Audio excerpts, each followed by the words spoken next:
été tout juste renouvelée. Je salue mesdames et messieurs les maires, adjoints et conseillers municipaux, ainsi que les anciens maires qui ont récemment passé la main également. Je salue également Madame la Présidente de l'Université d'Angers, Monsieur le Directeur de l'ESEO, Monsieur le Président de la Clinique de l'Anjou, qui est par là aussi, je ne sais plus où, et là, voilà, merci.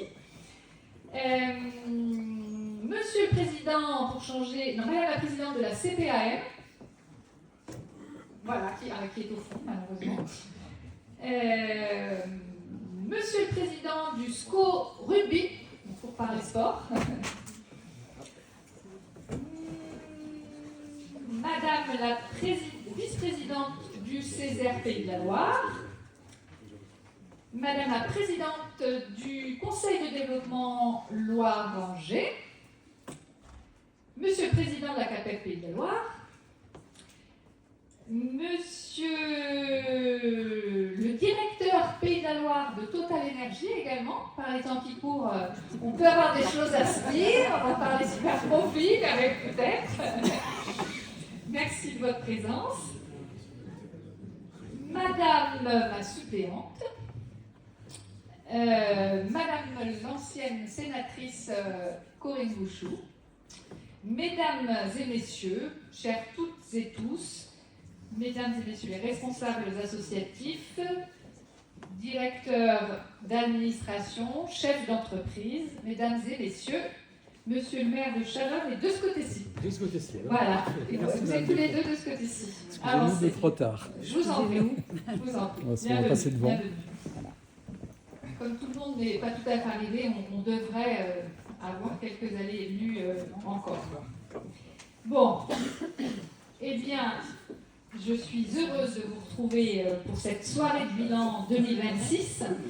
C'est un moment important parce qu'il me permet, bien entendu, de revenir sur le travail accompli, mais aussi de partager avec vous les enjeux qui sont face à nous.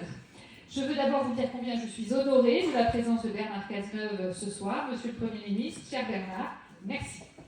À noter que cette réunion se tient dans le cadre de mon bilan de mandat et que cela n'est pas une réunion de campagne présidentielle, malgré les actualités politiques récentes.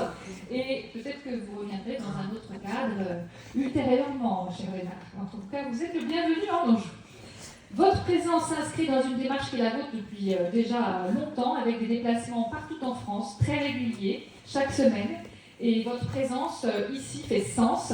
C'est celle d'un dialogue exigeant, d'un engagement constant et d'une certaine idée de la République que je partage profondément. Une République exigeante, une République lucide, une République qui ne cède ni aux facilités, ni aux extrêmes, mais une République qui cherche avec constance des solutions et surtout qui cherche à rassembler dans l'intérêt du pays et à rassembler les Français avant tout. Ce mandat de député dont je dresse le bilan annuel ce soir ne s'est pas déroulé dans un contexte tout à fait ordinaire. Vous le savez bien, nous vivons une période difficile, un monde de plus en plus instable, avec des tensions internationales fortes, vous l'avez tous en tête. Des règles parfois remises en cause aussi, à l'image du droit international. Et en France, la situation est tout aussi exigeante. Il y a des inquiétudes économiques, des tensions sociales et une forme de défiance qui s'est installée, qui est fortement installée même. À cela s'ajoute une vie politique profondément transformée. Depuis 2022, vous le savez aussi, aucune majorité claire à l'Assemblée nationale, avec même des oppositions fortes, des débats parfois bloqués, voire une certaine cacophonie. Et beaucoup d'entre vous, vous me le dites en tout cas, ont le sentiment que les choses n'avancent pas assez, ne changent pas. Et donc vous me le dites et je l'entends, bien entendu.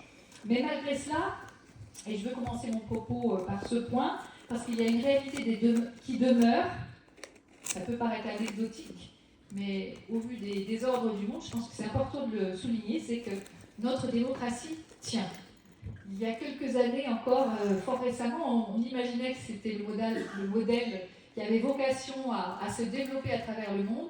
On voit bien que les velléités impériales sont de plus en plus fortes et que ce modèle démocratique, il est néanmoins fragile. Et bien pour le voyons et soyons conscients justement de sa fragilité, mais aussi du caractère précieux que nous connaissons ici avec ce modèle démocratique.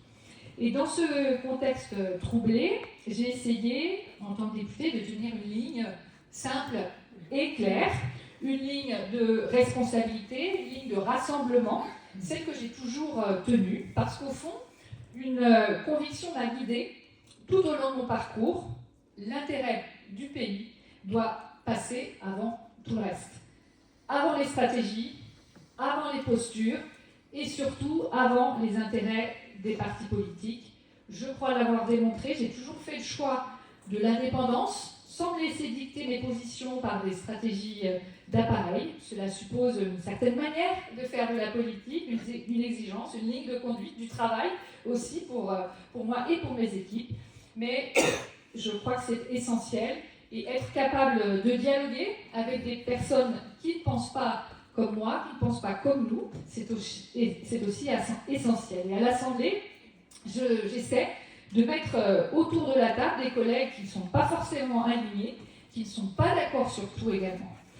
Et à titre d'exemple, chaque semaine, j'organise un petit déjeuner avec d'autres collègues en la présence de Bernard Cazeneuve, avec des collègues de différentes sensibilités, de différents groupes politiques, et j'essaie ainsi modestement de jouer ce rôle de médiation, d'être une médiatrice pour chercher des points d'accord, même quand c'est difficile, bien entendu.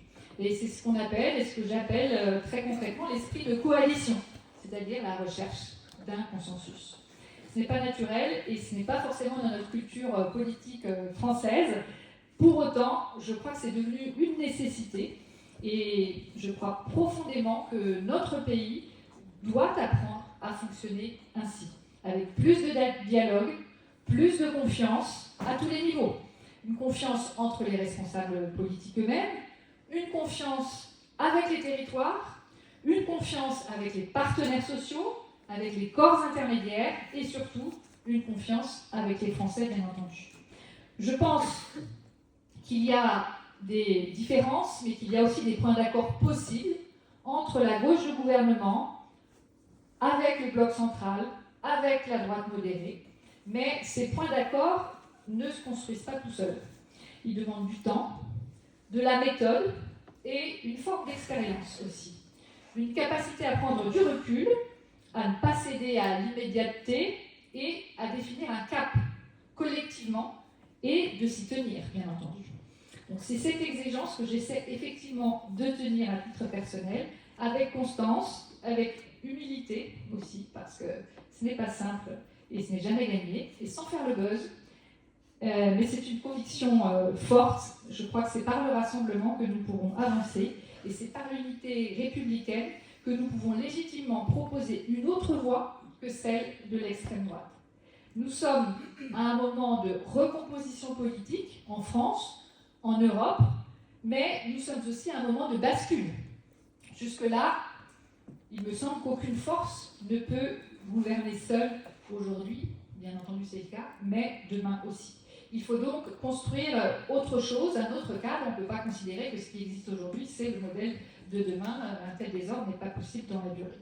Je crois en une gauche de gouvernement responsable, pragmatique, ancrée sur le terrain et dans le réel de la vie des Français, capable d'assumer des décisions cohérentes, mais parfois difficiles, et capable de s'unir avec des forces différentes, les forces du bloc central, lorsque l'intérêt du pays l'exige.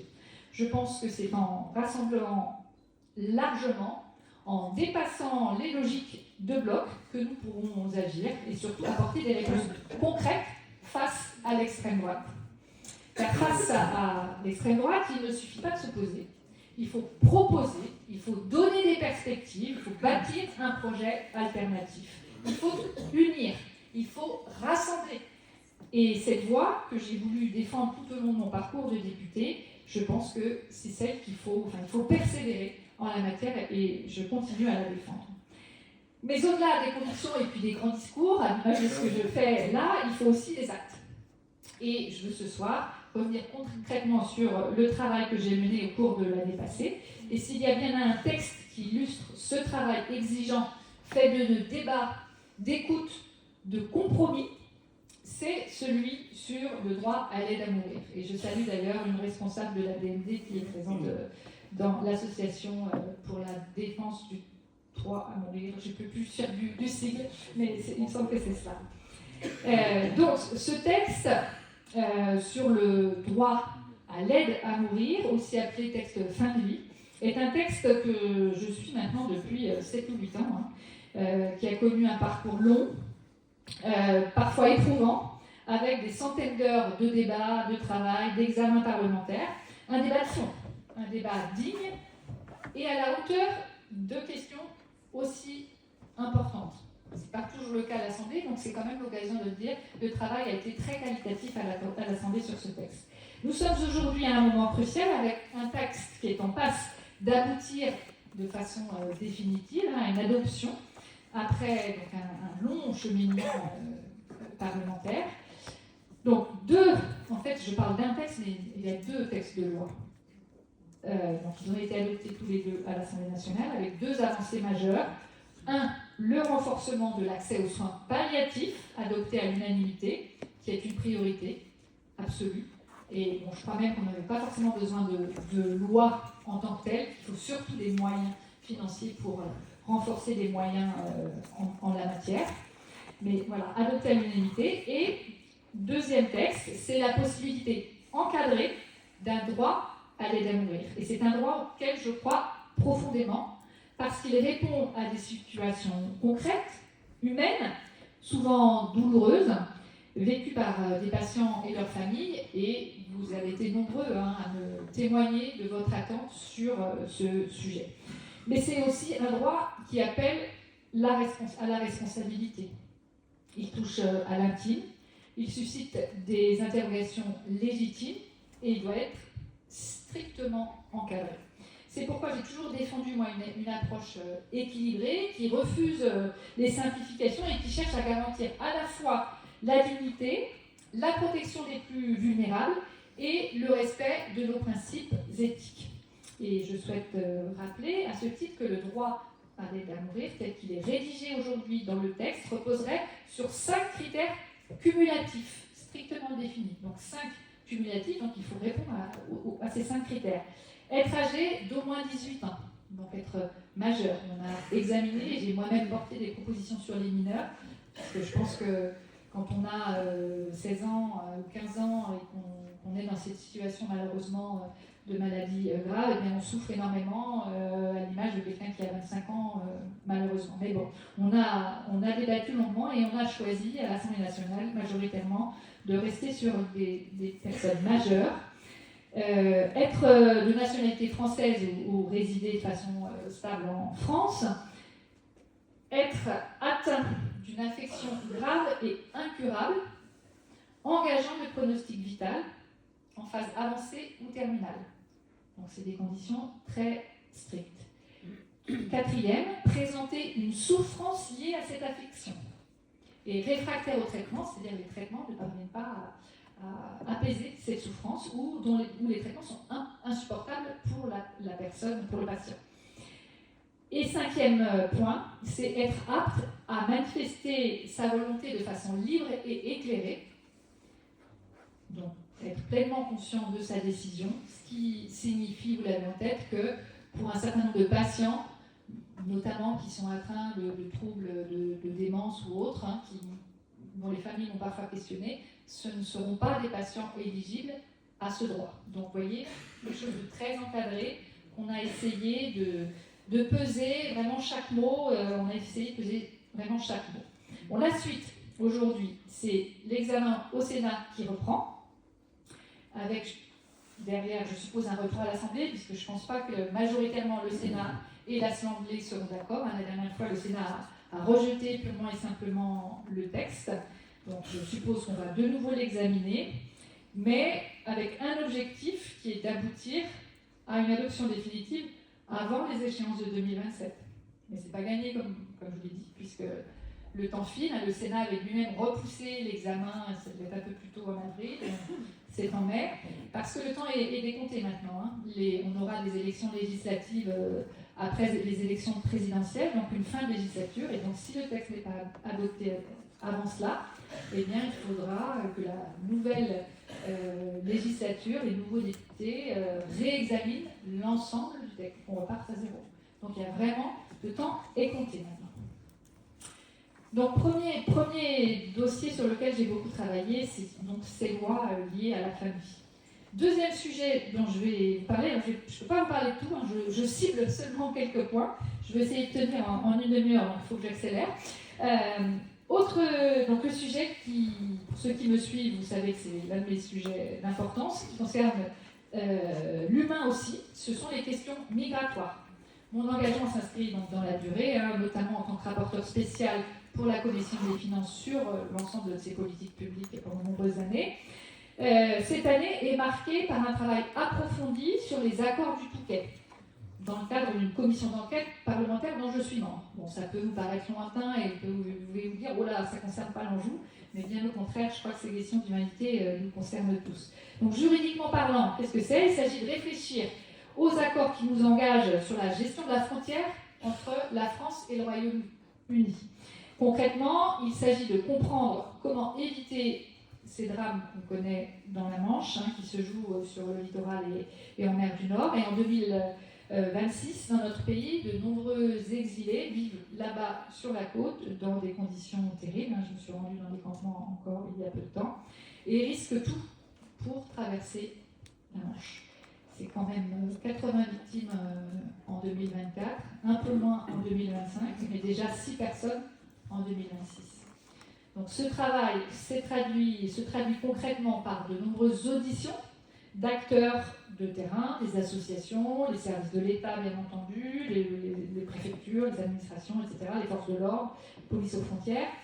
Et on contrôle l'application justement de ces accords du Touquet. On s'est déplacé sur le terrain, je suis allée à Calais, à Dunkerque, à Grande-Synthe, dans tout ce secteur dans le Nord, pour observer justement la réalité de ce qui s'y passe. Et nous avons prévu un déplacement à Londres dans les prochaines semaines pour comprendre aussi le positionnement britannique. Bon, dans le même temps, je continue à porter un combat qui m'est cher, qui est celui de la régularisation par le travail des étrangers présents sur notre territoire. Monsieur le maire de Chaux-de-Fonds. Je reste convaincue que l'intégration passe d'abord par l'emploi. Quand on s'intègre dans notre société, qu'on apprend le français, quand on travaille, on doit pouvoir pleinement trouver sa place dans notre société. Et de mon point de vue, ça suppose de simplifier les parcours, d'accélérer les procédures et d'apporter des réponses concrètes, loin des postures politiciennes et loin des discours extrémistes, voire racistes qu'on entend sur ces questions migratoires. Le sujet n'est pas simple, mais je pense qu'il est d'importance et qu'il est devant nous. C'est-à-dire qu'il ne faut pas croire qu'on va mettre des murs partout et que les choses vont s'arrêter. Ce n'est pas ça la réalité de vie des humains, de l'être humain. Hein. Il y a toujours un homme et une femme qui voyagent et qui cherchent un territoire pour vivre mieux, tout simplement. Donc voilà ce deuxième petit zoom que je fais sur mon travail parlementaire. Le troisième, qui est aussi un sujet transversal, c'est la question de la transition écologique, qui est aujourd'hui, de mon point de vue, une nécessité, mais elle traverse aussi une période de doute, voire de recul dans le débat politique et dans le débat public aussi. Et nous l'avons vu très concrètement ces derniers mois avec la remise en cause de certaines politiques environnementales. La loi ZAN, alors peut-être que ça ne vous dit rien, mais c'est le zéro artificialisation net, c'est le fait d'arrêter de grignoter l'espace agricole, naturel, etc., pour aménager nos villes et nos campagnes. Ou encore, très récemment, la suppression des zones à faible émission, les ZFE, encore un acronyme, qui vise à limiter les flux de véhicules polluants, on va dire, enfin, qui polluent l'air, et de façon à faire en sorte que l'impact sur la santé, et la santé des plus fragiles en particulier, des enfants, etc., soit moindre. Donc, moi, je pense que le texte initial du début était peut-être trop exigeant, mais ce à quoi on était arrivé était quand même tout à fait raisonnable et on a besoin d'avancer sur cette qualité de l'air. Hein. C'est quand même le nombre de malades et morts chaque année. Donc j'ai fait le choix avec d'autres collègues de saisir le Conseil constitutionnel suite à ce qui a été voté la semaine dernière, parce que je pense que la suppression qui a été votée n'est pas conforme à notre Constitution, tout simplement. Je suis attachée, cher Bernard, au respect de notre Constitution. Donc ces décisions, ces quelques décisions que j'évoque rapidement traduisent une réalité, c'est-à-dire face aux difficultés économiques et sociales, certains choisissent de passer ces questions d'écologie au second plan. Moi, je le regrette profondément parce que renoncer aujourd'hui, c'est payer beaucoup plus cher demain, notamment pour nos enfants et nos petits-enfants. Et j'ai une pensée, parce que je vais être grand-mère pour la deuxième fois là, cet été, donc je suis d'autant plus engagée sur le sujet. Car il est écrit et évalué de façon scientifique et sérieuse que l'inaction climatique, le fait de ne pas agir aujourd'hui, a un coût et aura un coût beaucoup plus élevé que celui de l'action. Donc il faut continuer à agir en la matière. Mais bon, la réponse ne peut pas être uniquement dans l'interdiction et dans la contrainte. Hein. Elle doit être dans les solutions concrètes, visibles et accompagnées. Investir dans la rénovation énergétique des logements en simplifiant réellement les dispositifs comme celui de MaPrimeRénov', c'est important, mais il faut aussi maintenir les crédits pour continuer à aider les foyers à rénover énergétiquement leur foyer. Soutenir les mobilités du quotidien et les projets locaux, en particulier, mesdames et messieurs les maires et présidents d'interco, via le fonds vert, ce fonds qui permet de financer les rénovations d'écoles, de bâtiments publics, la reconversion de friches aussi, parfois, peut être mobilisée. Je pense que c'est un fonds intéressant pour le terrain, pour les communes. Autre exemple en matière agricole, je pense qu'il faut accompagner les agriculteurs dans leur transition en tenant compte des réalités du terrain, comme je le fais à travers mes échanges réguliers avec la profession, les filières, les syndicats. Et d'ailleurs, c'est aussi par ces échanges que je me suis opposée à certaines dispositions, de mon point de vue, insuffisamment encadrées de la loi du plomb, qui a fait beaucoup débat, sans être opposée pour autant à une dérogation de certains produits phytosanitaires dangereux.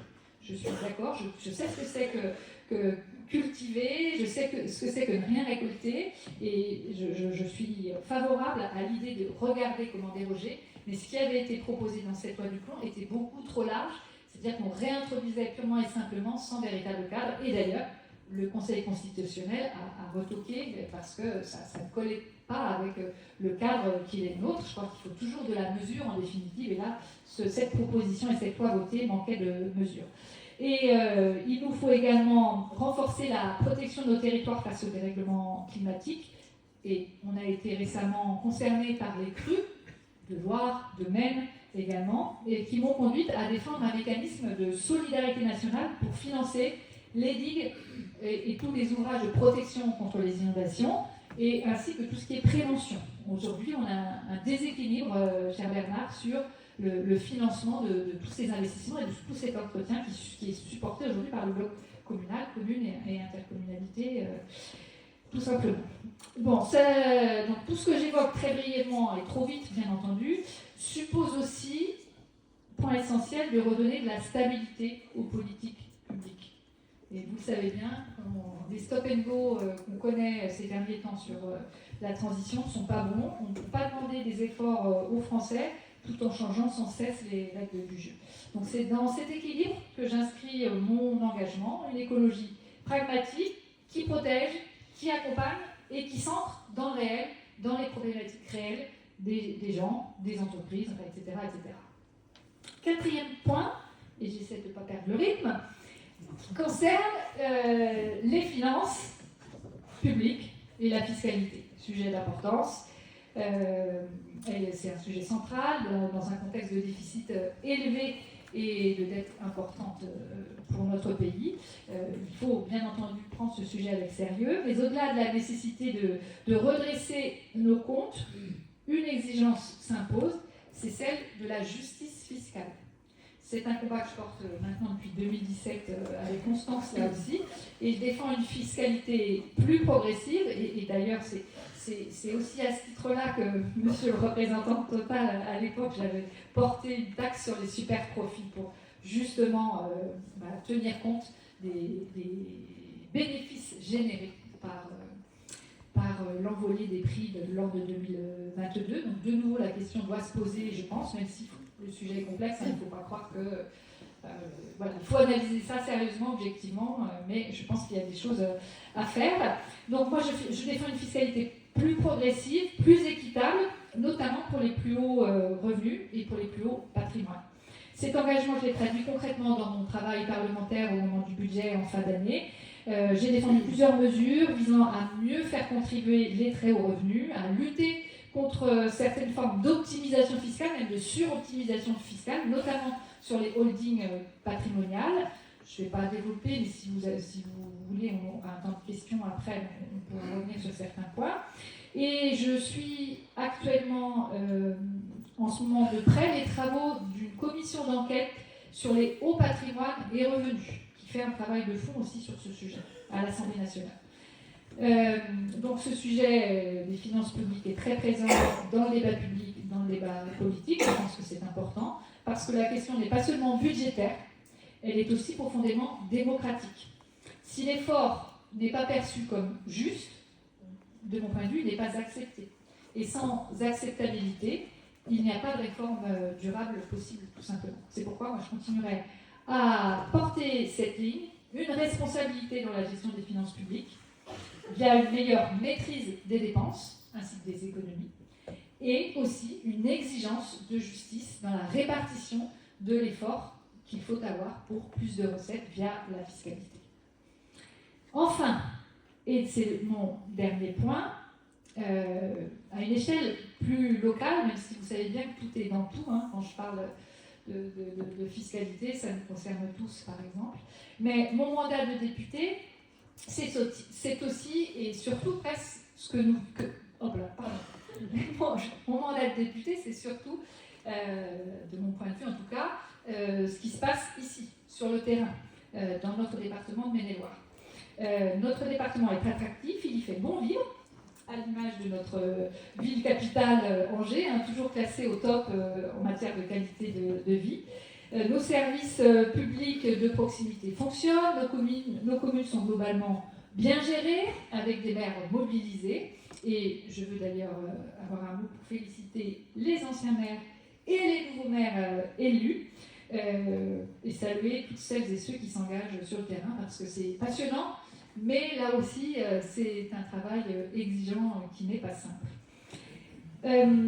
Donc c'est à cette échelle locale que beaucoup de choses se jouent très concrètement, et c'est aussi ce qui fait la force de notre territoire. Ça se traduit concrètement par, je vais vous donner deux chiffres, une dynamique économique réelle, plus de 13 000 créations d'entreprises depuis janvier 2025 dans le département, donc en forte hausse, même s'il faut toujours relativiser les chiffres, bien entendu, voir quelle est la durée de vie de ces entreprises.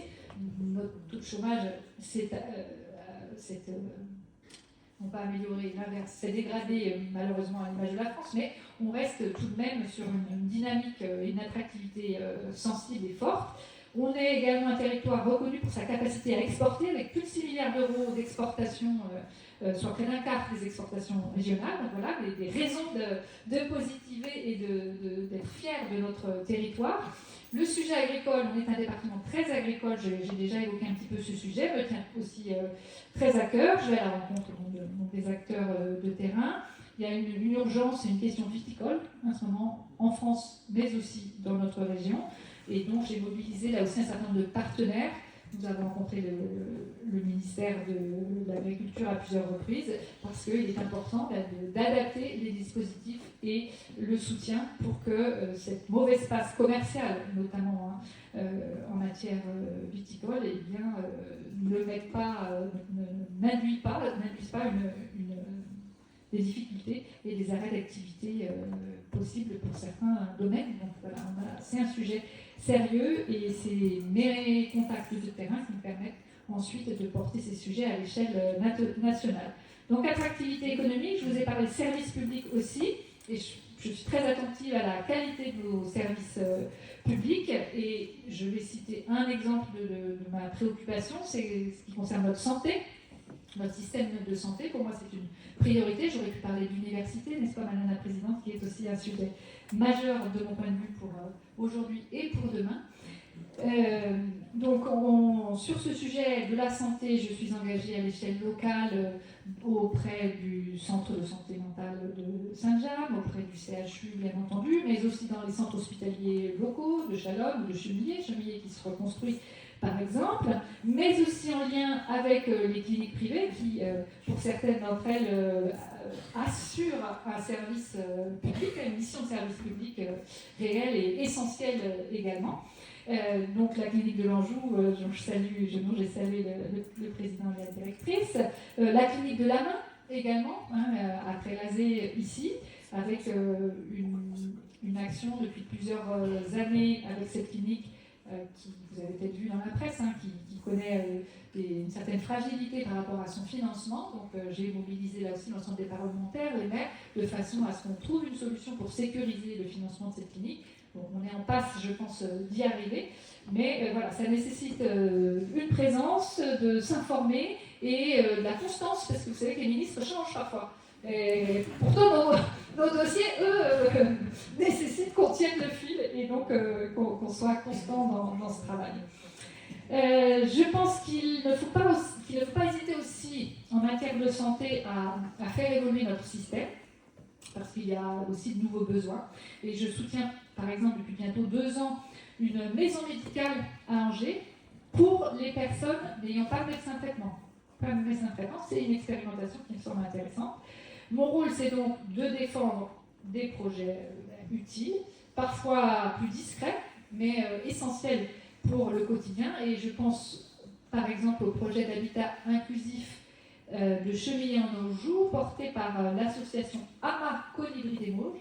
C'est un projet dont on parle et dont on va parler encore demain. Très beau projet, une construction de 30 logements, d'une trentaine de logements, qui mixe des jeunes, des familles, des moins jeunes, des personnes âgées, des personnes en situation de handicap, des personnes dépendantes également, avec un projet social de vie en commun extrêmement fort, extrêmement riche. Eh bien, c'est le type de projet qui aujourd'hui ne rentre pas trop dans les cases administratives et il faut sans cesse trouver des chemins pour permettre à un tel projet de se concrétiser. Et donc, c'est là aussi une de mes actions. Donc, ce travail je ne le fais jamais seul. Il repose toujours sur un collectif, des élus locaux, bien entendu, c'est un premier contact toujours, les associations, les entreprises, les citoyens engagés, et j'en profite pour remercier tous les soutiens qui ont distribué, qui sont en train de distribuer de bulletins annuels dans les boîtes aux lettres de la circonscription, et il y a beaucoup de boîtes aux lettres, donc il y a beaucoup de travail. Merci à vous tous. Et puis mon équipe également, et voilà, ils sont là. On a Mathéo ici, qui est mon collaborateur à Paris, Emilio qui est en stage avec nous cette semaine, Aline tout au fond à la manœuvre pour l'organisation de ce genre d'événement qui n'est pas si simple que ça à organiser, merci Aline, et Capucine avec le téléphone, l'appareil photo qui est à la communication. Donc voilà, je pense que depuis le début de mon engagement, j'ai fait le choix d'être une députée de terrain. Je suis accompagnée de ma suppléante, Valérie Goton, toujours présente à mes côtés. Je pense qu'on fait un bon duo, qu'on bosse bien ensemble. Et aller à votre rencontre régulièrement dans chaque commune, écouter, comprendre, agir, eh bien, je crois que c'est la mission première de la députée, c'est en tout cas telle que je la conçois, et depuis de nombreuses années. Et en 2026 encore, j'ai organisé plusieurs Zooms locaux, des cafés citoyens également, dans quasiment maintenant toutes les communes de la circonscription. Et c'est cette méthode qui guide mon action, partir du terrain, toujours pour faire la loi et suivre les dossiers. C'est cette force collective qui fait la richesse de notre territoire et la solidarité de celui-ci. Et je vais être pas mal dans mon timing. Et vous savez, l'image par exemple des récentes crues, c'est pas des crues centenales, mais c'est quand même des crues significatives sur notre circonscription, très très impactée. Eh bien, on a pu constater une forme de solidarité naturelle les choses se font simplement et spontanément.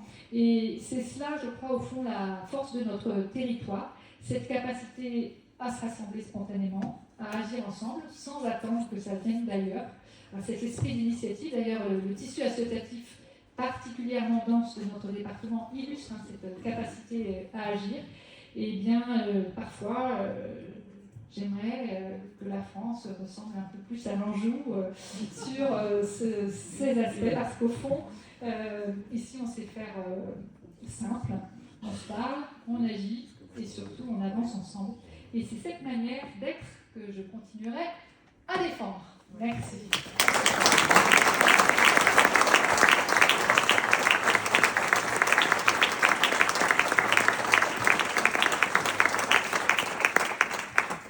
Merci beaucoup. Donc on a la chance d'avoir un invité de marque avec nous ce soir. Et cher Bernard, en préparant cette soirée, on s'est dit qu'on serait certainement tous très intéressés pour avoir votre analyse un petit peu du contexte national, international, les perspectives telles que vous les sentez nécessaires. Et puis on parle aussi de social-démocratie aujourd'hui et qui est questionnée. Ce serait intéressant de vous entendre aussi sur cet aspect-là qui vous est cher. Je vous passe la main. Merci.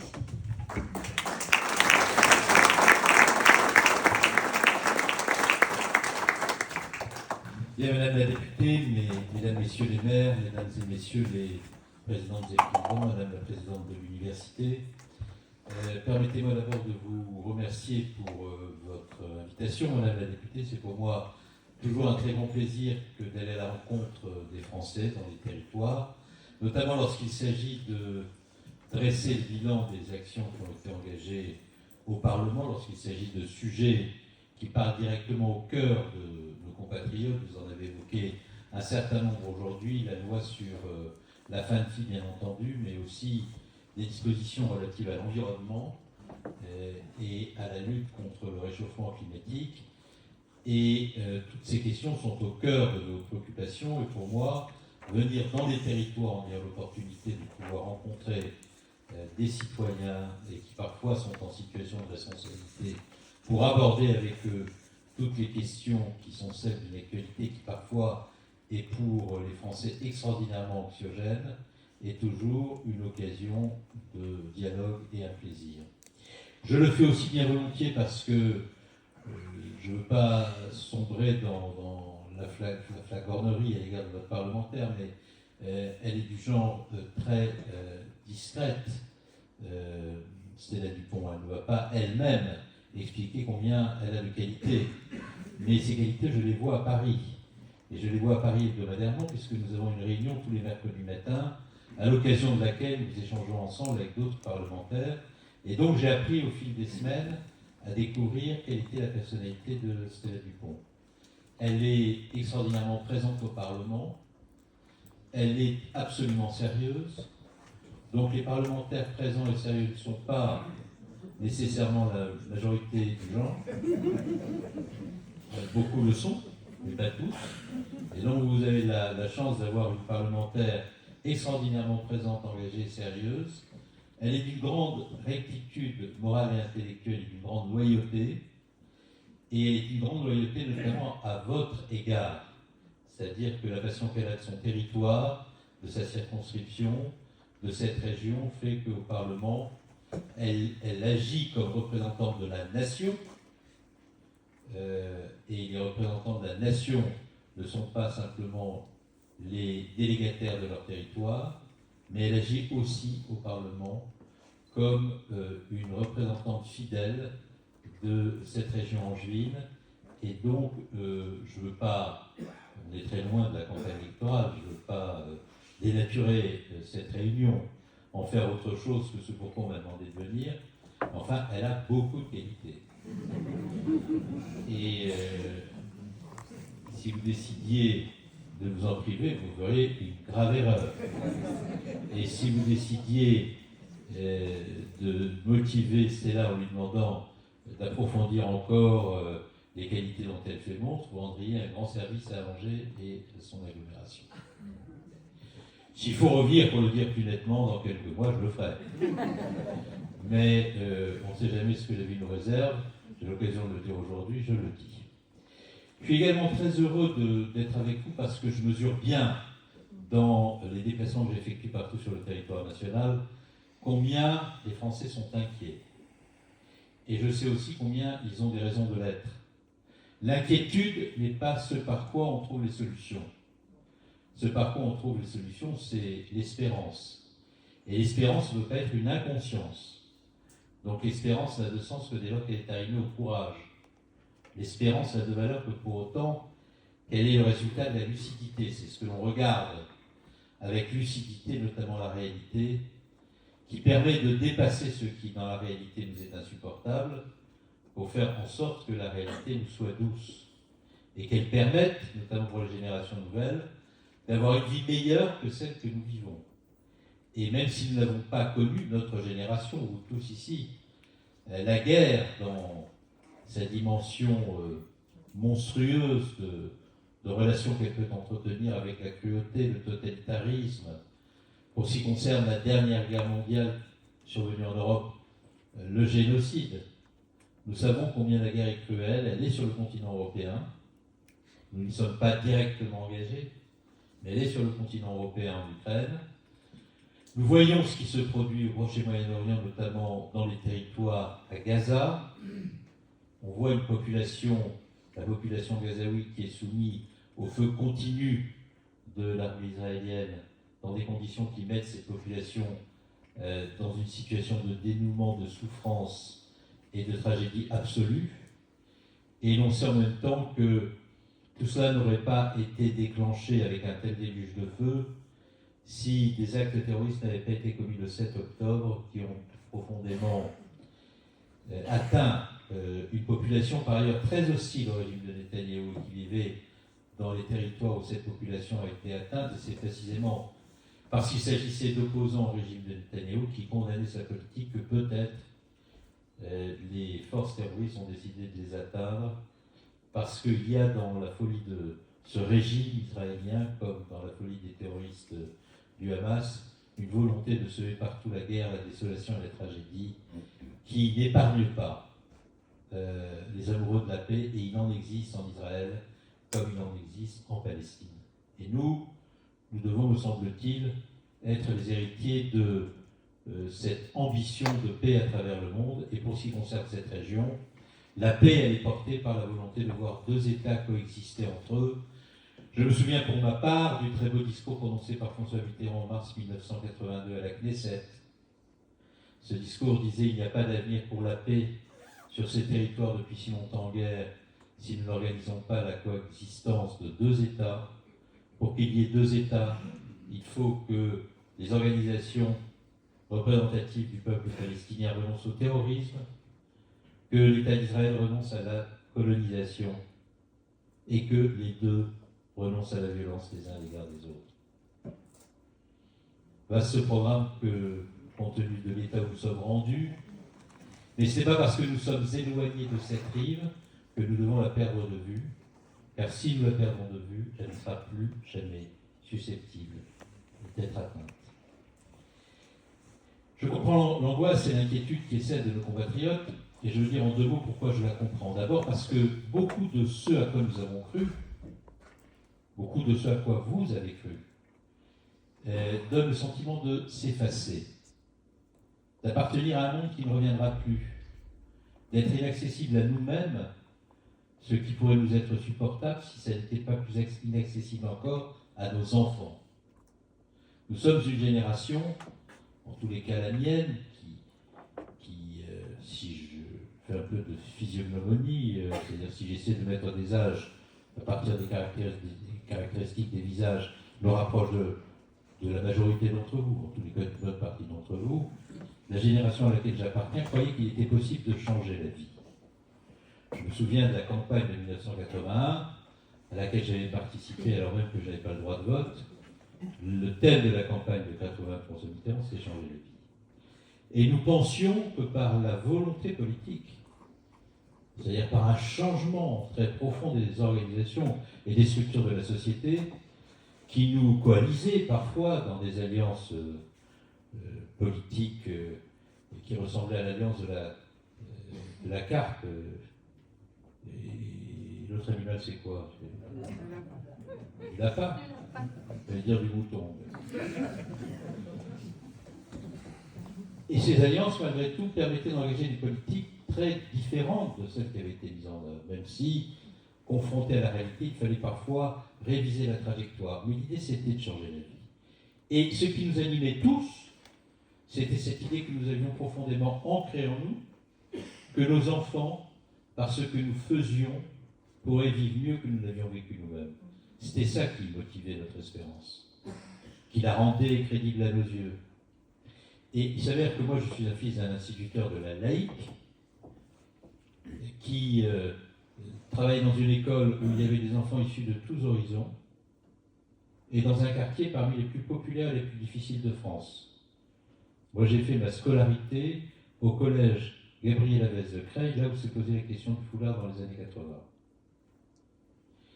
Et l'école où j'étais, quand j'étais enfant, à l'école primaire, était essentiellement composée d'enfants d'origine étrangère. Quand les enfants n'étaient pas d'origine étrangère, ils étaient parmi les plus pauvres qu'on pût avoir dans le pays.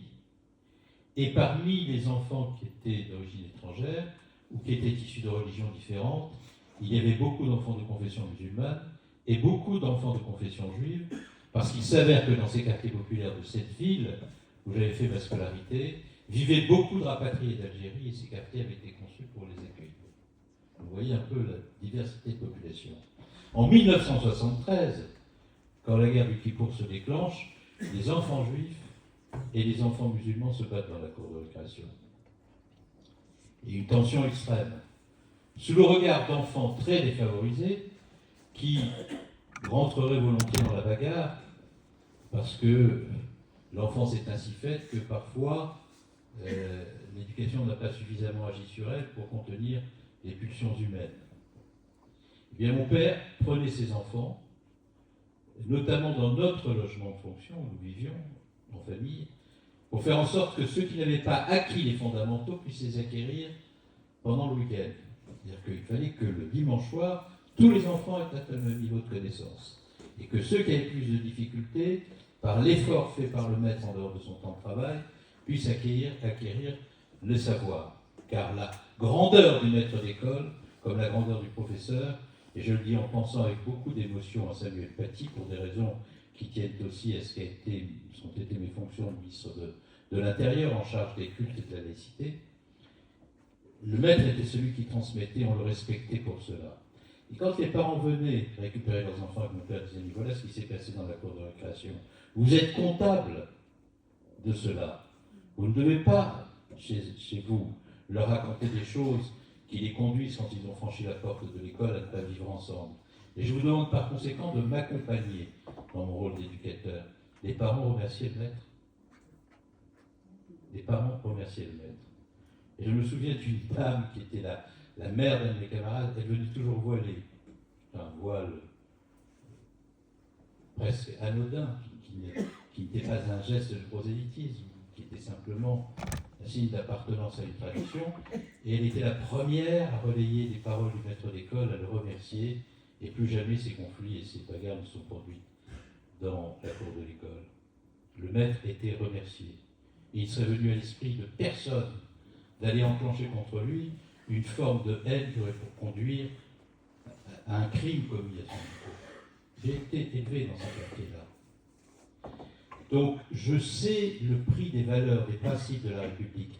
Et si j'y suis si attaché, au point d'avoir fait le choix politique, lorsque mon organisation à laquelle j'étais très attaché viscéralement, le Parti socialiste, a décidé, c'est-à-dire avec les finances sortir, c'est précisément parce que, étant socialiste et héritier de cette tradition, j'estimais que cette alliance n'était pas compatible avec ce à quoi je croyais.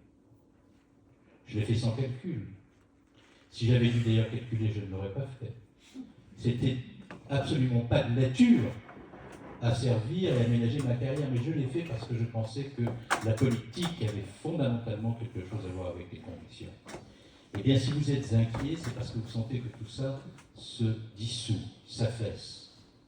Et que la France dont je vous parle là n'est peut-être plus une France possible. Je vous en parle aussi parce que les enfants que l'on mettait dans l'école, que je viens de décrire, étaient nos enfants qui, dans l'école, s'éduquaient, s'émancipaient, devenaient des êtres libres, se donnaient une chance d'avoir une vie meilleure que la nôtre.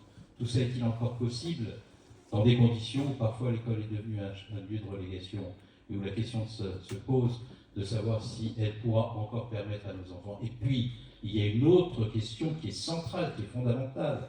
Et ceux d'entre vous qui avez des enfants jeunes comme moi, il y a moins de 30 ans, vous savez très bien quel est le sujet. Quand je parle de cette période à mes enfants, ils me disent d'accord, mais tu te battais pour que la vie soit meilleure. Mais nous nous battons pour que la vie soit possible. C'est pas du tout la même chose que de se battre pour que la vie soit meilleure et de se battre pour qu'elle soit possible sur la planète en raison des dérèglements climatiques. Et la radicalité. Et vous savez combien je suis plein de prévention à l'égard de la radicalité. Car dès lors que la radicalité est conceptualisée politiquement comme une porte ouverte et légitime vers la violence, elle organise l'affrontement de tous contre tous. Donc, j'ai à l'égard de la radicalité, dès lors qu'elle est ainsi conçue, une grande méfiance. Mais je comprends la radicalité de la jeunesse dès lors qu'elle est confrontée à cette impasse. Et il faut la comprendre, et il faut y apporter des réponses. Si vous ajoutez à cela, je parle sous le contrôle de la présidente de l'université, que ces jeunes qui doutent de la possibilité de vivre sur la planète n'arrivent pas, lorsqu'ils sont à l'université, à suivre leurs études convenablement parce qu'ils n'ont pas les moyens de se payer un repas par jour, parce qu'ils sont confrontés à la solitude. Le Covid en a été la démonstration. Moi, j'ai accompagné l'an dernier une association qui s'appelle Linky, qui est une association qui, à Paris et partout en France, fait un travail extraordinaire pour permettre à des jeunes étudiants de pouvoir financer leur repas. Parce qu'il y a des étudiants qui étudient sans manger. C'est ça la réalité à laquelle on est confronté. Donc, est-ce qu'il y a, compte tenu de ce contexte national qui est extraordinairement difficile et auquel s'ajoute dans ce contexte national un contexte politique très anxiogène? Moi, je ne suis pas un esprit sectaire. Et comme j'ai gouverné dans des conditions difficiles, je me garde bien de condamner la politique de ceux qui gouvernent aujourd'hui a priori, par posture, parce que je sais combien leur tâche est difficile. Celle du président de la République est difficile. Celle du Premier ministre est difficile. Mais c'est la raison pour laquelle je ne comprends pas pourquoi le président de la République s'est rendu cette tâche plus difficile encore en procédant à une dissolution hasardeuse. Quand la tâche est difficile et qu'on n'a pas de majorité, qu'on a une majorité relative, pourquoi s'engager dans une dissolution qui fait qu'au terme de cette dissolution, on n'a plus de majorité du tout? Quand je dis ça au président, il me dit « mais on pouvait inverser le cours des choses ». Mais on n'inverse pas le cours des choses en politique en 3 semaines.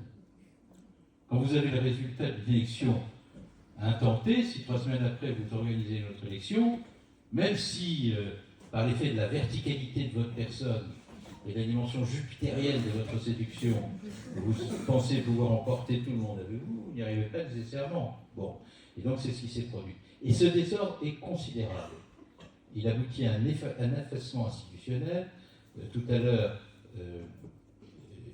nous évoquions avec Stella les ministres qui changent très vite. On est dans une instabilité gouvernementale qui rappelle celle de la fin de la 4e République. On a eu plus de premiers ministres au cours des 2 dernières années qu'au cours des 2 dernières années de la fin de la 4e République. Et les ministres, ils ne changent pas, Stella. Ils passent. Ils passent avant même d'avoir eu le temps de changer. Donc, moi, je sais parfaitement quel est le nom. Alors, ne considérez pas que c'est une maladie grave qu'il faudrait soigner. Des ministres et secrétaires d'État des gouvernements Pompidou, Giscard, Mitterrand, etc. Et je suis incapable de vous donner le nom des secrétaires d'État des gouvernements Bayrou, Barnier, etc. Non pas parce qu'ils sont moins valeureux, non pas parce qu'ils ont moins de qualité, mais parce que je n'ai pas eu le temps d'apprendre leur nom. À peine était-il arrivé que déjà ils étaient repartis. Et cette instabilité institutionnelle qui donne au Parlement une image de théâtre d'ombre, au gouvernement une image d'évanescence, au président de la République une image de verticalité autoritaire et instable. Tout cela crée, si vous y ajoutez le sentiment parfois du mépris à l'égard des corps intermédiaires ou de la distance à l'égard des corps intermédiaires, le sentiment d'un délitement de ce qui faisait l'unité et l'indivisibilité de la nation. Donc, ma conviction très profonde, c'est qu'il est impératif que l'élection présidentielle soit l'occasion de rétablir cette unité, d'apaiser le pays, de donner du sens à l'action politique, de sorte que les Français retrouvent ce sans quoi on ne pourra rien faire, qui relève de réformes urgentes, c'est-à-dire la confiance. Deuxièmement, les Français ont conscience que ce contexte politique, mais aussi de la compétition internationale très féroce dans laquelle nous sommes, menace le décrochage de notre industrie, a déjà fait décrocher nos finances publiques. Nos choix n'y sont pas pour rien. 3 500 milliards d'euros de dette, un déficit budgétaire supérieur à 5%. Si vous êtes attaché, comme nous le sommes pour une majorité d'entre nous dans cette salle, à l'État-providence, à la solidarité nationale, nous savons que nous ne pourrons pas maintenir ce à quoi nous tenons le plus pour nos enfants, la retraite par répartition, le système de santé, l'hôpital public, les grands services publics, si nous ne rétablissons pas les comptes publics. Ce qui menace aujourd'hui l'État-providence, ce n'est pas le défaut de dépenses publiques, c'est l'incapacité à maîtriser la dépense publique, à la gérer. Et ne pas avoir le courage de dire cela aux Français, c'est faire campagne au moment des présidentielles comme le Père Noël pour mener la politique du Père Fouettard. Et ça, moi, je ne souhaite pas que ce soit le cas. Parce que si l'on mène l'élection présidentielle avec le discours du Père Noël, pour mener la politique du Père Fouettard, on sait ce qui se produit. La déception, la défiance, la colère et le dégagisme. Dans un pays au sein duquel les dégagismes coalisés d'extrême droite et d'extrême gauche représentent aujourd'hui presque plus de 50% de l'électorat. Si on prend les 35% du Rassemblement national, qu'on y ajoute la droite extrême, M. Ciotti, M. Dupont-Aignan, M. Zemmour, Mme Knafo et l'extrême gauche, les mouvements dégagistes en France sont au-dessus de 50%. Donc ce n'est pas un sujet dérisoire, parce que le décrochage que vous sentez poindre, il peut se traduire par un décrochage national et politique. Donc là est l'enjeu. Qu'est-ce que nous faisons pour créer les conditions de la réindustrialisation? Qu'est-ce que nous faisons pour maîtriser les dépenses publiques? Qu'est-ce que nous faisons pour maîtriser les dépenses publiques dans la justice fiscale? Et est-ce que la justice fiscale est compatible avec la stabilité fiscale sans laquelle il n'y a pas d'investissement qui garantit le retour de la production? Et est-ce que l'on peut avoir la justice fiscale et la justice sociale à laquelle nous tenons et l'État-providence si l'on ne produit pas? La production est la condition de la création de la richesse sans laquelle il n'y a rien à répartir. Donc je ne suis pas, comme une partie de la gauche française, favorable à la décroissance. Je pense qu'il faut une croissance sobre et sûre. C'est-à-dire que la croissance ne peut pas hypothéquer la possibilité de réussir la lutte contre le réchauffement climatique. La croissance sobre et sûre n'est pas la décroissance. Et la croissance sobre et sûre ne peut pas être le productivisme d'hier. C'est-à-dire la production à tout prix, sans décarbonation de la production, sans politique énergétique qui garantit notre souveraineté et la lutte contre le réchauffement climatique, sont tous ces enjeux qu'on a en face de nous. Et ma conviction très profonde, c'est que nous pouvons répondre à toutes ces questions si nous avons le courage de dire sur chacun des sujets la voie que nous empruntons. Et c'est la raison pour laquelle je décide de parler, pas pour moi, mais pour que ce chemin se dégage, parce que ce chemin, je ne le vois pas porté suffisamment dans le pays, je ne vois pas suffisamment de cœurs coalisés, de volontaires engagés pour que ce chemin s'ouvre. Sur les retraites, beaucoup d'entre vous sont allés manifester contre la réforme des retraites. Sans doute a-t-elle été mal conduite, trop peu de concertation, trop peu d'écoute des organisations syndicales. Mais moi, je ne peux pas dire devant vous, alors que je sais que sans doute vous êtes engagés dans ce combat, que nous pouvons sauver le système de retraite en revenant en 62 ans sans ne rien faire pour l'équilibrer. Je ne sais pas dire ça. Je ne sais pas dire ça parce que je pense que ce n'est pas la vérité. Il y avait 4 retraités pour 4 salariés pour 2 retraités au moment où le Conseil national de la résistance a conçu le système de retraite. Il y a aujourd'hui 2 salariés pour 4 retraités. Ce n'est pas du tout la même équation. Donc si on n'allonge pas la durée de cotisation sans remettre l'âge de départ à la retraite en cause, si on ne permet pas à ceux qui ont commencé tôt dans les métiers les plus pénibles et qui peuvent avoir, comme ça a été le cas pour les salariés de l'amiante chez moi à Cherbourg, les poumons bourrés d'amiante, si on ne leur dit pas vous pouvez partir, même avant 62 ans, parce que votre espérance de vie est beaucoup plus réduite que celle des autres, alors la justice sociale sera là. Si on ne prend pas en cause la pénibilité des métiers pour ceux qui sont dans les carrières longues, l'injustice sociale sera là. Mais si on dit la retraite à 62 ans pour tout le monde, quelle que soit la nature du travail accompli, alors l'injustice sociale sera là aussi, parce qu'à un moment, le système ne sera plus soutenable et finançable. Et ceux qui ont le plus besoin de partir tôt ne pourront plus partir, parce qu'on aura créé les conditions d'un déséquilibre du système qui vulnérabilisera les plus modestes des Français. Est-ce qu'on a le courage de dire ça? Ce qui veut dire aussi qu'on doit avoir le courage de dire que ceux qui sont dans les métiers les moins pénibles, c'est mon cas. Moi, je suis avocat, j'ai la passion de ce que je fais. Quand je me lève le matin, j'ai l'impression d'être un étudiant qui va encore apprendre, parce que tous les dossiers que je traite sont des dossiers à l'occasion desquels j'apprends du droit, je vois des gens qui me passionnent, je traite des sujets d'une grande complexité intellectuelle, mais qui sont extraordinairement stimulants. Si moi je peux travailler beaucoup plus tard, et si on me laisse libre de travailler beaucoup plus tard pour financer la retraite de ceux qui doivent partir très tôt, j'estimerais contribuer à la solidarité du système de retraite. Est-ce qu'on est capable d'ouvrir ces champs-là? Est-ce qu'on est capable, sur la politique énergétique, de dire nous avons un outil considérable qui est l'énergie nucléaire, il n'y a pas de décarbonation possible sans énergie nucléaire, donc on va sortir des débats sur la sortie du nucléaire, on va renforcer la sûreté autour du nucléaire, la transparence autour du nucléaire, moderniser les centrales existantes, et on va engager une action de sortie progressive des hydrocarbures en développant les énergies renouvelables, mais dans un cadre européen, en modifiant les critères de fonctionnement du marché européen de l'énergie, qui est adossé non pas aux énergies renouvelables ou au nucléaire, mais au gaz, c'est-à-dire à une énergie qu'on ne possède pas et qu'on est obligé d'importer de pays qui sont parfois des pays qui nous attaquent, je pense à la Russie, ce qui a été le cas de l'Allemagne. Donc vous voyez, je ne veux pas faire un diagnostic au terme duquel vous pourriez dire il a fait un diagnostic, mais où sont les solutions? J'ai sur chacun des sujets des pistes à ouvrir, des solutions à apporter, et c'est cela que doit être le débat politique aujourd'hui. C'est pas de savoir si on fait des primaires, qui est candidat, etc. Bon. Ce qui est important, c'est de porter un discours, et un discours qui soit adossé à des solutions qu'on peut mettre en œuvre, qui soient tenables, pas des solutions pour faire voter, pas des solutions pour séduire, des solutions qui soient mises en face des problèmes profonds auxquels le pays est confronté et qui soient présentées de façon suffisamment sérieuse et rigoureuse pour convaincre et créer les conditions des réformes possibles. Voilà la démarche que je souhaite que j'aimerais qu'on mette en œuvre.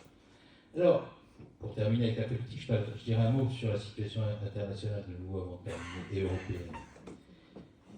Vous savez où je me situe politiquement? Je vais dire à gauche. Vous savez les choix que j'ai faits à gauche quand certaines alliances ont été contractées. Et, bien entendu, tout le discours que je souhaite voir tenu et promu est un discours de solidarité. Je l'articulerai à 4 grands axes. La République sans avoir la main qui trempe, pour toutes les raisons qui tiennent à ce que je disais tout à l'heure sur la laïcité, mais sur l'ordre public, mais sur le respect des principes de l'état de droit, sur tous les sujets qui font qu'on peut vivre ensemble, parce que nous appartenons à une communauté adossée à des valeurs et à des règles. Deuxième grand axe, c'est réconcilier efficacité économique et justice sociale. L'efficacité économique, si on attendait qu'elle répartisse la richesse par l'effet du ruissellement, on connaît la réponse. Je crois que seules les politiques publiques peuvent permettre de créer les conditions de solidarité s'il y a la production. Mais si on étouffe la production dans une conception de l'entreprise qui considère l'entreprise comme un élément hostile qu'il faut combattre, alors on n'a rien à répartir, parce qu'on n'a pas créé de richesse. L'entreprise, il faut modifier profondément le regard que nous avons sur l'entreprise. Il faut organiser d'ailleurs les rapports de gouvernance dans l'entreprise différemment pour que l'entreprise devienne le patrimoine de tous les Français, ce qui suppose qu'en matière d'actionnariat populaire, etc., nous explorions d'ailleurs d'autres pistes que celles qui existent. Troisième axe, c'est lutter contre le réchauffement climatique sans décroissance, et le quatrième axe, c'est la paix, le multilatéralisme, le droit international. Et je voudrais terminer par la situation internationale.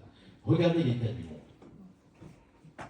Il n'y a pas un continent où la guerre ne menace pas, lorsqu'elle n'est pas déjà déclenchée, avec des ravages pour les droits fondamentaux des êtres humains, y compris pour les plus vulnérables d'entre eux. Je pense aux enfants qui sont sous les bombes en Ukraine et sous les bombes à Gaza depuis tant de mois et tant d'années pour un certain nombre d'entre eux. L'Europe, l'Ukraine, Proche et Moyen-Orient, le Golfe, des territoires Gaza, l'Afrique, et notamment la bande sahélienne, la Libye, où les acteurs du terrorisme sèment la désolation et tuent tous les jours des enfants dans des écoles, Boko Haram, Ansar el-Din, Ansar al-Sharia, ACMI, ACPA, tous ces groupes existent encore, qui agissent, et qui agissent en semant la désolation dans toute la bande sahélienne. L'Érythrée, où un régime sanguinaire, celui d'Issaïas Afwerki, qui continue de massacrer son peuple. Situation extraordinairement fragile encore en Syrie et en Irak, avec en Syrie un gouvernement issu du Jabhat al-Nusra, qui fut l'un des groupes opposants à Bachar, mais qui fut aussi l'un des groupes qui contribuait à la radicalisation de nos ressortissants, les habitants à partir sur le théâtre des opérations terroristes. Situation préoccupante en Amérique latine, où il n'y a pas simplement M. Milei, l'extrême droite est désormais au Chili, et on me dit que Lula est très menacé au Brésil par le fils de Bolsonaro.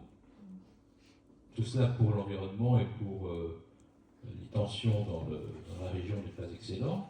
Bref, le monde est devenu une véritable poudrière, et dans le monde, la relation entre les acteurs du monde libre, entre les nations du monde libre, s'est considérablement modifiée, détériorée. La relation transatlantique n'est plus ce qu'elle était.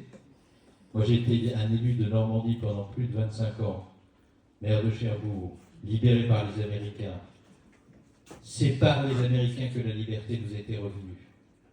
Des milliers de soldats étaient venus sur les plages de Normandie, débarquer pour nous permettre de retrouver notre liberté et nous débarrasser du totalitarisme, et étaient tombés. Les cimetières de Normandie, avec ces milliers de croix, témoignent de ce sacrifice. Et nous avons maintenant un président des États-Unis qui dit votre avenir n'est plus le mien, votre sécurité n'est plus mon affaire, vous devez l'assurer vous-même, qui critique le projet européen comme un projet hostile, les valeurs du monde libre comme des valeurs dépassées, et qui, par son action quotidienne dans son propre pays et à l'international, témoigne, s'il en était besoin, de son détachement, pour ne pas dire de son divorce complet, avec tous les principes de l'état de droit. On prend des executive orders pour changer l'état du droit aux États-Unis, mais ce n'est pas l'état du droit qu'on change, c'est l'état de droit qu'on met cul par-dessus tête. Et heureusement qu'il y a encore la Cour suprême qui, bien que nommée par Trump, est capable de lui résister parce qu'elle sent qu'il est affaibli.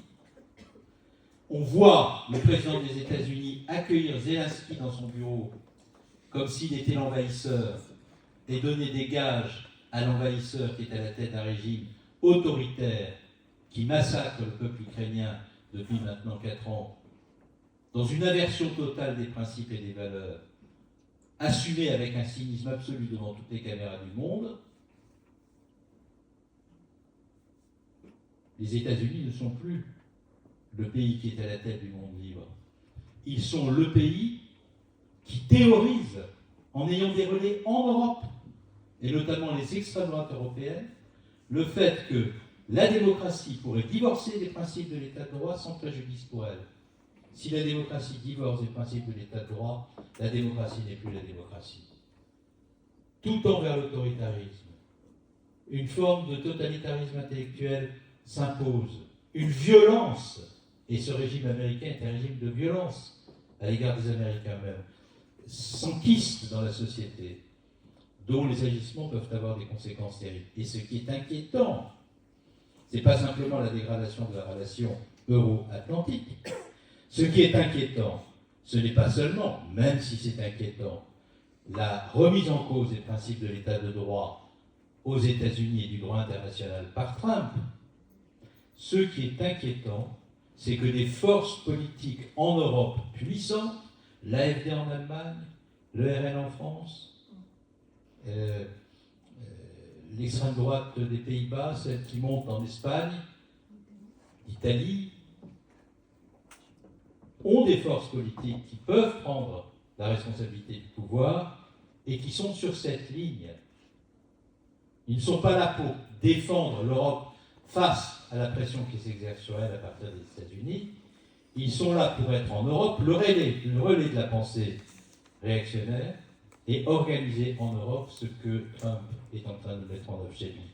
Si nous ne résistons pas à cela, si nous ne trouvons pas en nous suffisamment de lucidité, suffisamment de force, suffisamment de courage aussi, parce que ce dont je vous parlais tout à l'heure, la dette, les déficits, le décrochage industriel, j'en parle parce que si nous ne sommes pas capables de ce redressement, alors nous ne pourrons pas financer les investissements de défense qui sont de nature à garantir notre sécurité.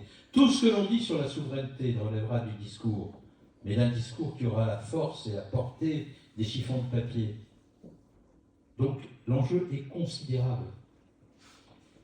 Et si je vous dresse ce tableau-là, c'est pas pour vous dire que nous ne pouvons rien faire. Si je vous dresse ce tableau-là, c'est parce que je suis convaincu que parce que nous sommes la France, nous pouvons trouver en nous-mêmes suffisamment de ressorts pour affronter ces défis, à condition que ceux qui portent la parole politique soient à la hauteur des défis qui se présentent à nous. C'est-à-dire qu'ils aient le courage de les nommer et de dire comment nous devons les affronter et de créer les conditions d'un rassemblement suffisamment large, suffisamment puissant pour que ce qui nous paraît insurmontable ne devienne pas facile, ça ne sera pas facile, mais devienne possible. Et que la campagne qui se présente là devant nous, les mois qui se présentent devant nous, soit une occasion de donner suffisamment de force et de confiance au pays pour le convaincre que ce qui paraît être hors de portée pour lui est en réalité à la portée de ses mains et qu'il peut y arriver. C'est une sorte de yes we can français qu'il faut faire. C'est-à-dire de manifestation de volonté. Voilà ce que je voulais vous dire, c'est très imparfait parce que nous n'avons pas le temps, parce que j'aurais mille choses encore à vous raconter, il y a plein de sujets que vous souhaiteriez sans doute voir abordés que je n'ai pas abordés. Mais en tous les cas, ce que je viens de vous dire là est ce que je pense en sincérité. Et je pense qu'il faut adresser ces sujets. Et peu importe l'effet que ça aura pour soi-même ou pour la suite, ça aura toujours plus d'effet que la démagogie pour séduire. Parce qu'à un moment donné, la lucidité est nécessaire. Et c'est cette lucidité qu'il faut aider les Français à rencontrer. Voilà. J'espère ne pas avoir perturbé la douceur angevine. Si c'est le cas, après mon départ, vous la retrouverez. C'est la raison pour laquelle je ne m'attarderai pas, par-delà les obligations ferroviaires qui sont les miennes. En tous les cas, merci beaucoup de votre accueil, merci de votre attention. Et puis, soyez confiants parce que nous sommes la France.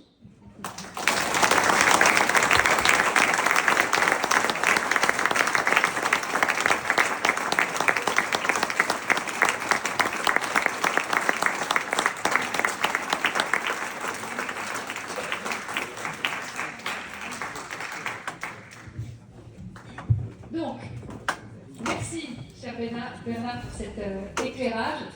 Et sans embâche, effectivement, je pense qu'il faut dresser un état de la situation clairement. Et la nécessité, effectivement, d'un sursaut collectif à partir du moment où on a les hommes et les femmes engagés au niveau national pour apporter des réponses claires, donner des perspectives, une vision et une espérance, effectivement, qui est attendue par beaucoup d'entre nous. Ce que je vous propose, c'est que Bernard va nous quitter dans un quart d'heure, donc on peut commencer les questions et on n'ira pas vers 25, on arrêtera les questions, on a un pot derrière, on pourra continuer bien entendu à échanger après. Mais voilà, un temps de questions en la présence de Bernard, à lui en priorité si vous voulez bien. Et puis ensuite, bien entendu, on pourra continuer ensemble. Donc je vois déjà des mains qui se lèvent. Allons-y. Vous vous présentez si vous voulez bien à chaque fois. Merci.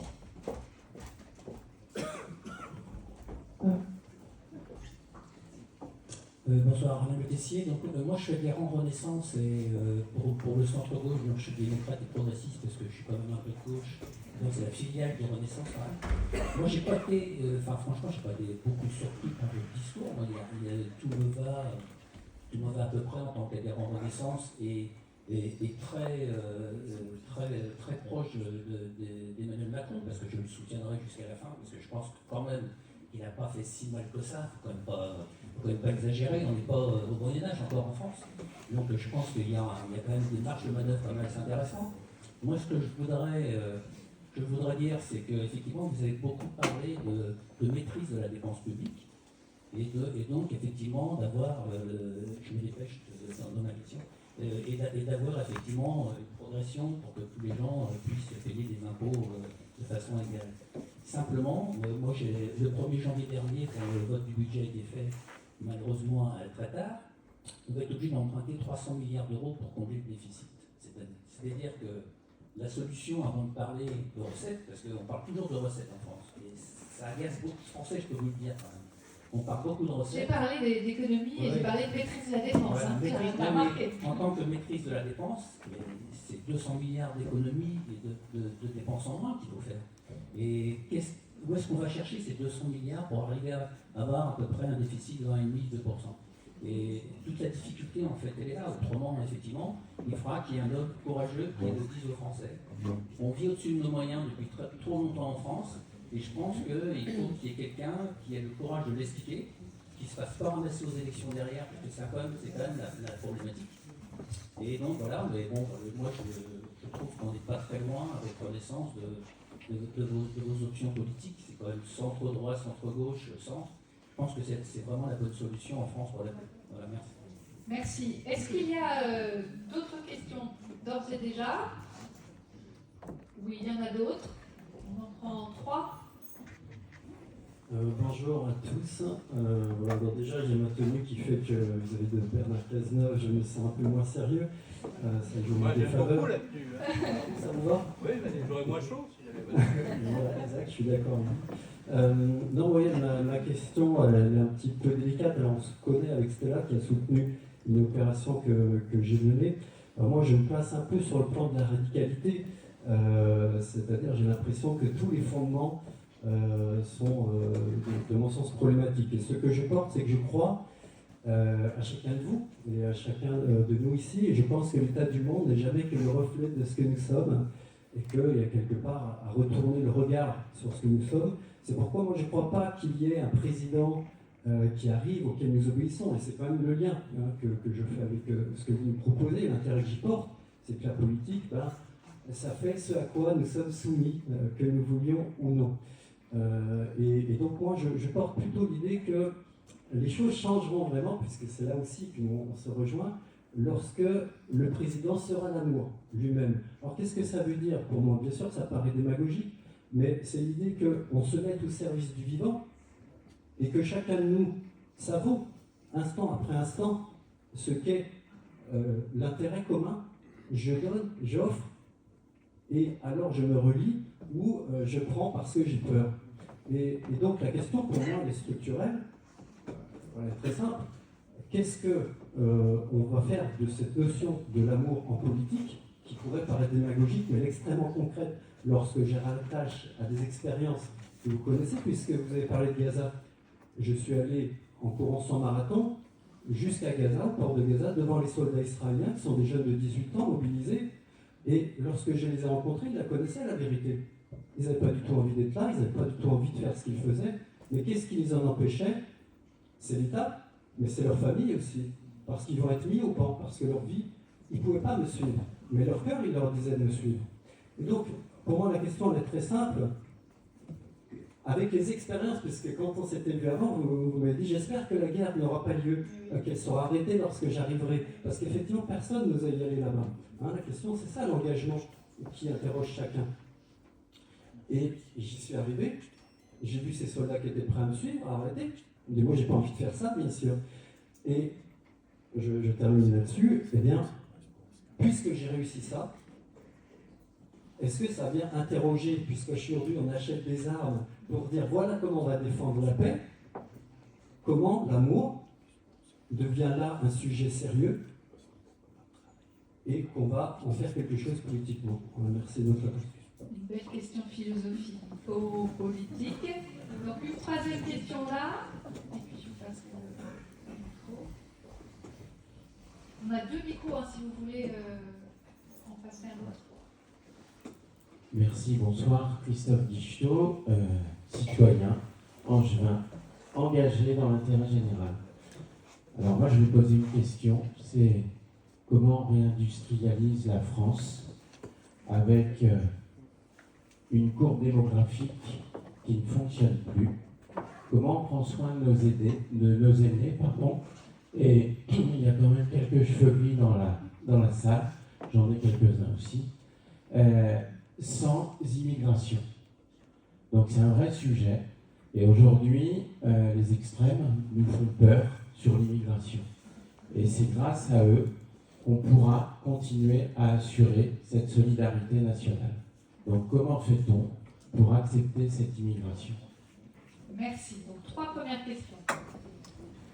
Pour ce qui concerne la question sur, je commence par la question philosophique sur l'amour. Ce qui fait que nous vivons ensemble, et ce qui fait que nous vivons ensemble dans la paix, c'est dans les temps longs où la paix est dominée, la conjonction de 2 éléments. Le premier élément, c'est une très forte reconnaissance dans les principes de droit. Je crois beaucoup à la formule de Montesquieu qui veut que par la disposition des choses, le pouvoir arrête le pouvoir. C'est le droit qui arrête la violence du pouvoir face à la nécessité de préserver les droits humains. Et c'est l'abandon des principes de droit qui fait l'arbitraire et l'absolutisme qui engendre la violence.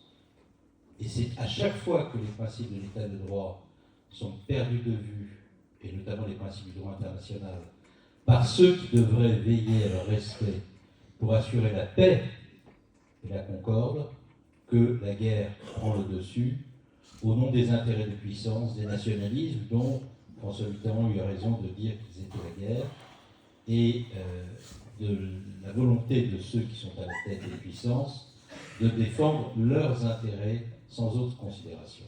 Bon. La deuxième chose qui permet aux êtres de vivre ensemble, et qui a quelque chose à voir avec le droit, mais pas seulement, qui a quelque chose à voir avec les valeurs de la civilisation humaine, je parle de la civilisation humaine dans son ensemble, c'est l'altérité. C'est-à-dire ce principe auquel je crois fondamentalement et que nous avons perdu de vue, que chacun se reconnaît dans son prochain et voit dans son prochain son semblable et n'accepte pas de commettre à l'égard de son prochain une violence qu'il trouverait insupportable de devoir subir lui-même ou qu'il n'accepterait pas qu'on fasse subir à ses enfants. Et dans la défense ardente que je fais du principe de la laïcité, il y a l'idée que lorsque je regarde une salle comme celle-ci, mais lorsque je regarde une salle dans une banlieue, ou lorsque je regarde un citoyen français par-delà ses origines, je ne vois pas un Français d'origine musulmane, je ne vois pas un Français de confession juive, je ne vois pas un Français de couleur noire, je vois un être humain qui est mon semblable. C'est la raison pour laquelle l'essentialisation, la recherche systématique de l'exacerbation des identités me paraît aller être porteur potentiellement d'un risque considérable de dégradation de l'altérité. Encore une fois, si nous regardons chez l'autre ce qui nous différencie de lui plutôt que de regarder chez l'autre ce qui fait de l'autre notre semblable, notre capacité à tolérer l'autre dans sa différence est moindre. Donc si l'on est soucieux de pouvoir tolérer l'autre dans sa différence, l'universalisme, la reconnaissance de son prochain dans chaque individu est une exigence éthique et morale. C'est la conjonction de ces deux principes qui peut faire naître ce que vous appelez l'amour.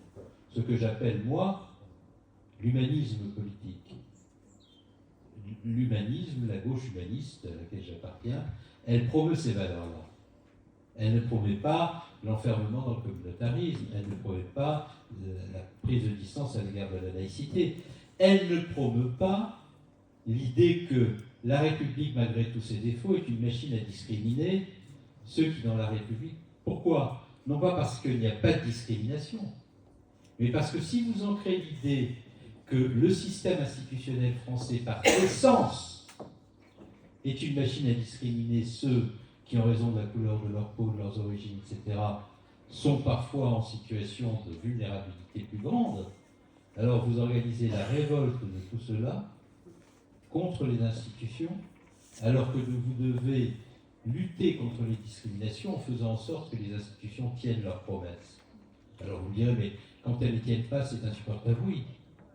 Mais quand elles ne les tiennent pas, notre devoir est de faire en sorte qu'elles les tiennent enfin. Donc c'est ça mon approche. Et elle explique, cette approche-là, une immense partie des choix politiques que j'ai faits. Et encore une fois, moi, ce qui me gêne, ce n'est pas la radicalité. Ce qui me gêne, c'est qu'au nom de la radicalité, on puisse accepter la violence. Si la radicalité consiste à prendre des problèmes à la racine et à tenter même parfois de rendre la copie vierge pour pouvoir reconstruire une copie qui soit plus puissante, d'une analyse nouvelle sur l'état du monde, non seulement cela ne me gêne pas, mais je l'appelle de mes voeux. Ce qui me gêne, c'est qu'on prenne prétexte de la radicalité pour légitimer la violence. C'est la théorisation de la consubstantialité de la violence à la police qui rend légitime qu'on puisse... C'est finalement une milice qui tue un jeune dans la rue au motif qu'il est d'extrême droite. C'est pas très grave puisqu'il était nazi et d'extrême droite, fallait le tuer. Non, ça c'est pas possible. Donc la radicalité, oui, la violence, non. Et l'amour dont vous parlez, il suppose que sur tous ces sujets-là, on ait l'esprit clair. Parce que si on n'a pas l'esprit clair, on sait comment ça se termine. Et moi, je ne joue pas avec ça. Votre question sur le centrisme, Renaissance, etc. Bon, vous dites ce que vous venez de dire me convient. Bon, bah, moi, je ne suis pas mécontent que ça vous convienne, parce que je ne suis pas venu ici pour vous être désagréable. De la même manière, moi, je n'ai jamais considéré que ce pouvoir ne faisait pas, sur un certain nombre de sujets, des choses pertinentes et que dans des contextes très difficiles, je pense à la crise du Covid, il n'avait pas fait au mieux.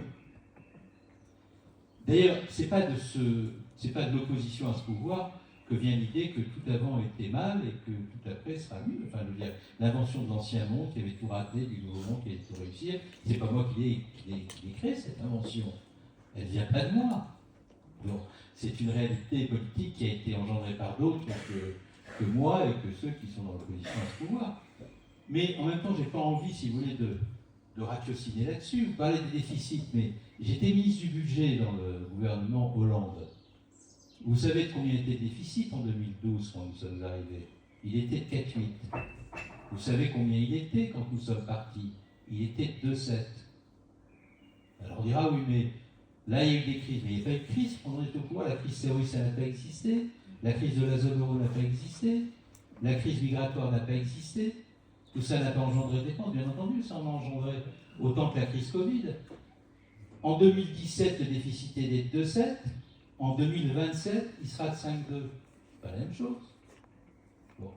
Donc, moi, je ne suis pas critique pour le plaisir des critiques. C'est pas moi qui ai inventé le quoi qu'il en coûte. Vous conviendrez avec moi, même si vous voulez soutenir Emmanuel Macron jusqu'à la fin, et vous avez raison de le faire, parce que la loyauté en politique, ça a une valeur. Pour moi, ça a une valeur, donc je ne vous reproche pas ça. Mais le quoi qu'il en coûte, ça n'a quand même pas été un concept qui, sur le plan de la gestion des finances publiques, appelait la plus grande vertu. C'est tout ce que je dis. Même si, et c'est la raison pour laquelle on me l'a reproché, dans les critiques que j'ai émises à l'égard du gouvernement, j'ai été violemment modéré, en disciple de Tocqueville. Pourquoi? Parce que je sais que c'est difficile de gouverner, et je sais très bien que c'était difficile au moment de la crise Covid, quand le pays a été complètement bloqué, qu'il fallait sauver des entreprises, de le faire sans obtenir un plan de relance européen, sans faire un effort nous-mêmes. Donc, voilà, moi je comprends très bien que vous allez au bout de votre soutien. Je n'ai pas du tout une approche caricaturale de ce qui a été fait.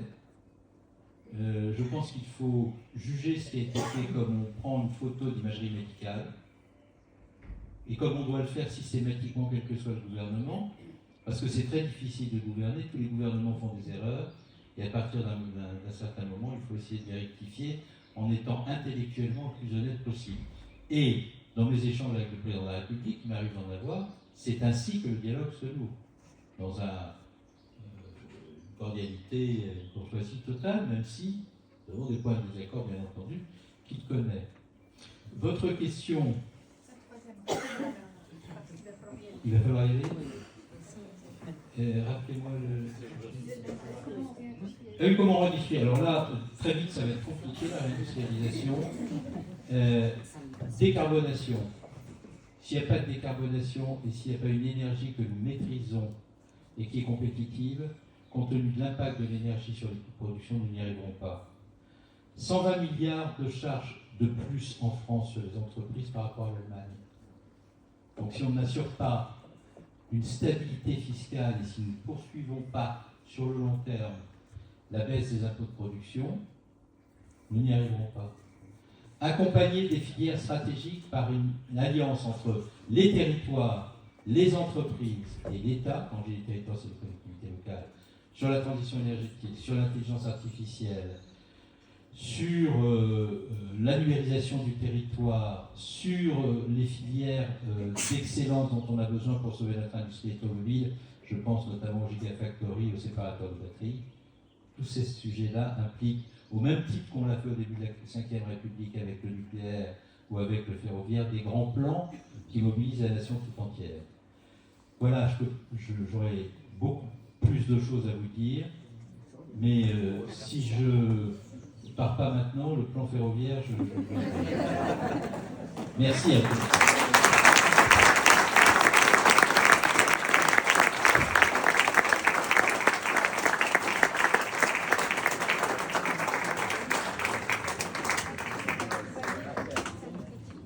À bientôt.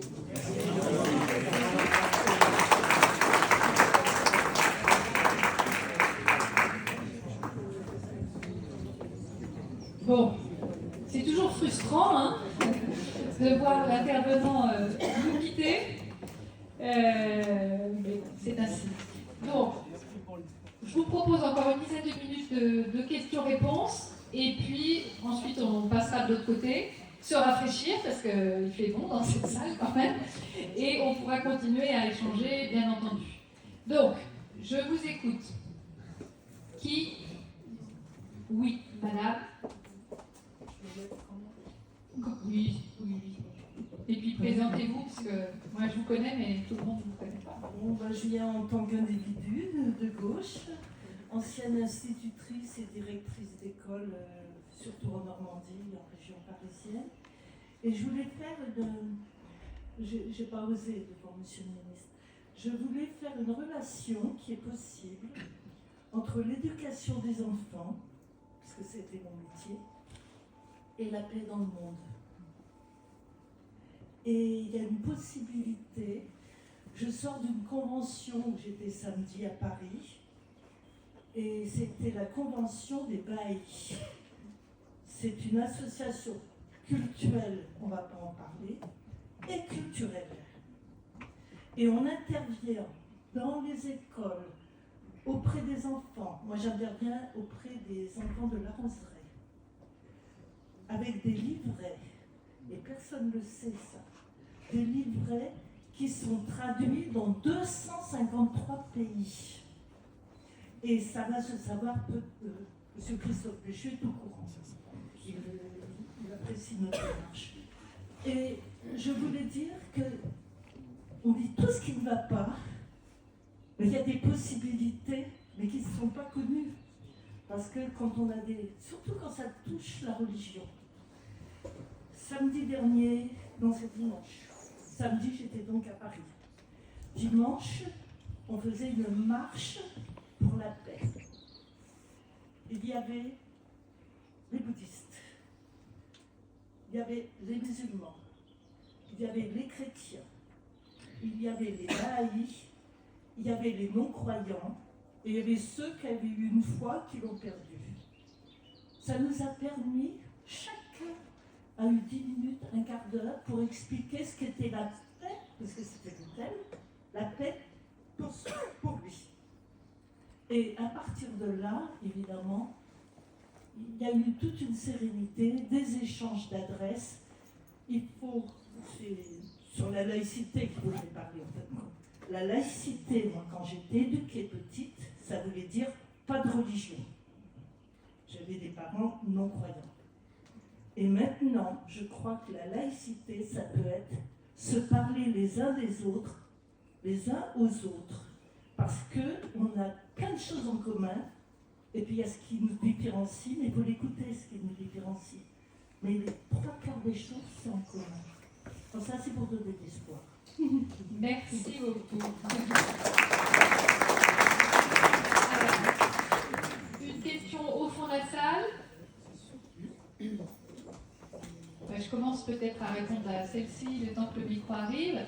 Donc, la question de l'éducation de nos enfants à l'autre, à l'altérité, à l'empathie, effectivement, c'est important. C'est peut-être, moi je ne suis pas spécialiste de l'éducation, et peut-être que l'école ne le fait pas assez, peut-être. En tout cas, c'est un axe qu'il faut développer. Je sais que d'autres pays, et notamment du nord de l'Europe, sont beaucoup plus engagés que nous sur la relation à l'autre et l'empathie, l'écoute. Donc peut-être qu'on a des choses à améliorer de ce côté-ci, bien entendu. Donc l'école au sens large a un rôle à jouer. À tous les âges, jusqu'à l'université, aux études supérieures, bien entendu, et je sais que pour aller au moins chaque année rencontrer toutes les initiatives auprès de l'université, les nombreuses associations, etc., c'est vrai qu'il y a un engagement étudiant extrêmement fort dans l'intérêt général et justement autour du partage et de la solidarité. Donc il faut y être attentif, il faut le porter, le soutenir, le développer. Le rôle des familles. Ça revient à la question posée par Antoine sur l'amour, en définitive. Je pense que notre monde n'est qu'à notre image, comme tu l'as dit Antoine, et qu'on a tous une responsabilité dans la manière dont on perçoit, dont on vit, dont on partage le vivre ensemble. La tolérance, c'est quelque chose d'important. L'échange, aller vers l'autre, c'est fondamental.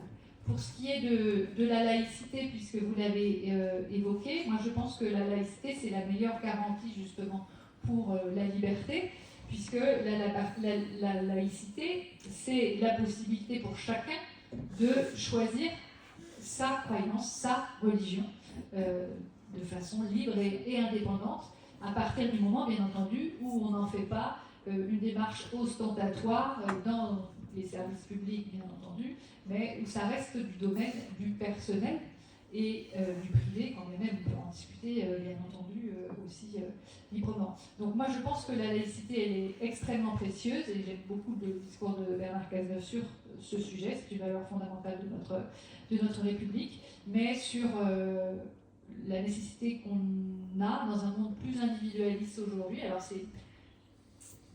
certains d'entre vous pensent peut-être qu'on est bisounours ou qu'on est idéaliste quand on évoque ça, mais moi je crois que ça se cultive. Quand je vais au SCO, par exemple, rugby, eh bien, il y a cette diversité de jeunesse et cette solidarité et ces volontés de faire ensemble, de prendre du plaisir ensemble, de gagner ensemble. C'est aussi quelque part s'aimer et faire des choses ensemble. Donc ces valeurs, elles sont transmises de façon diverse. Il ne faut surtout pas qu'on baisse les bras en se disant chacun pense à soi et c'est comme ça. Non, non, je pense qu'on a tous un rôle à jouer pour justement tenir bon sur ces valeurs. Il ne faut surtout pas qu'on lâche, nous aussi. Je pense que si vous êtes là, c'est que vous êtes sensible quand même à ce que je fais et à ce que je porte. Et je pense que je porte parce que vous êtes là aussi. Enfin, les choses marchent dans les deux sens. Oui, il faut continuer sur ce chemin. La question au fond. Oui, donc je suis salarié de droit privé. Bon, on se connaît. Hein. Oui. Salarié de droit privé et je vais activité syndicale dans le premier syndicat de France qui est réformiste, qui est plutôt dans le dialogue. Et en fait, on est de plus en plus radicalisé. Même si on est réformiste, on est de plus en plus radicalisé. Parce que nous, on travaille pas mal, pas très mal. On voit les arrêts de travail qui se multiplient, les gens qui ne sont pas bien, le mal-être au travail, la souffrance au travail. Et on voit des réponses qui sont inaudibles, c'est-à-dire quand on commence à dire que les gens entendent que les gens qui sont en arrêt, il faudrait plus les contrôler, c'est insupportable. Voilà. Depuis, alors, le dire, hein, la création des CSE, c'était une catastrophe. Ça a été une dégradation du dialogue social dans les entreprises. Les ordonnances de 2017, ça a été une catastrophe. Maintenant, c'est la porte ouverte aux employeurs voyous qui peuvent licencier comme ils veulent. Les prud'hommes fonctionnent beaucoup moins bien qu'avant. Et ça, c'est intéressant parce que quand nous, réformistes, on ne se sent pas écoutés, bon, en fait, les gens ils voient qu'on est efficace et ils vont vers qui? Ils vont vers le RN. Hein. Ils vont vers les radicaux. Bien Donc pris. comment on construit du dialogue social, comment on redonne de la force au corps intermédiaire, comment on réforme ces ordonnances qui ont fait beaucoup de mal, comment on modifie ces CSE qui ne fonctionnent pas. Donc voilà. Ok, bien pris. J'y réponds. J'ai une autre question derrière et puis après on passera de l'autre côté parce que le temps passe et je pense que 2 heures presque assis, c'est sûrement suffisant pour beaucoup d'entre vous. Je suis peut-être le seul agriculteur ici présent, mais Hubert Olive, agriculteur à Saint-Jean-Chouat, peut-être je parie que je suis une espèce en disparition, parce que vu le Mercosur, vu les manifestations qui ont été faites par les agriculteurs, le Mercosur a été signé. Mettez bien le micro devant votre bouche, monsieur. Devant votre bouche. Le Mercosur a été signé malgré toutes nos manifestations. On va voir dans vos assiettes, bientôt vous allez comprendre que toutes les nourritures du Brésil qui ne respectent pas nos normes, qui sont vraiment dégueulasses, j'appelle ça, dans leurs élevages intensifs. Et une autre question, c'est au sujet de l'eau. Vous avez vu tous les inondations. Et pourquoi, là on est peut-être à la veille d'une sécheresse, la Bretagne qui commence déjà à se plaindre, et pourquoi la politique des réserves d'eau, elle est si dure à mettre en place. Donc on récupère l'eau de ruissellement l'hiver, c'est quand même pas un péché. Il faut vraiment voir le monde agricole, il faut le défendre. Donc merci. Bien pris pour vos 2 points. Je vais essayer de rien oublier. Donc sur la première question et les réformes de 2017 sur le monde du travail, tout le monde n'a peut-être pas saisi. Hein, avant, il existait les comités d'essai, voilà, comité d'hygiène et de sécurité des conditions de travail, quelque chose comme ça. Ouais, CHSCT. Et en fait, différents organismes ont été regroupés en un seul. Moi, ce que je constate sur le terrain, et pour ma part, j'avais rencontré les syndicats et j'étais mesurée, pour le moins qu'on puisse dire. Je ne sais plus ce que j'ai voté sur ce texte, mais parce que je suis attachée au dialogue social et que ces comités dans les entreprises sont utiles pour parler des conditions de travail, pour améliorer les conditions de travail, le dialogue dans l'entreprise, etc.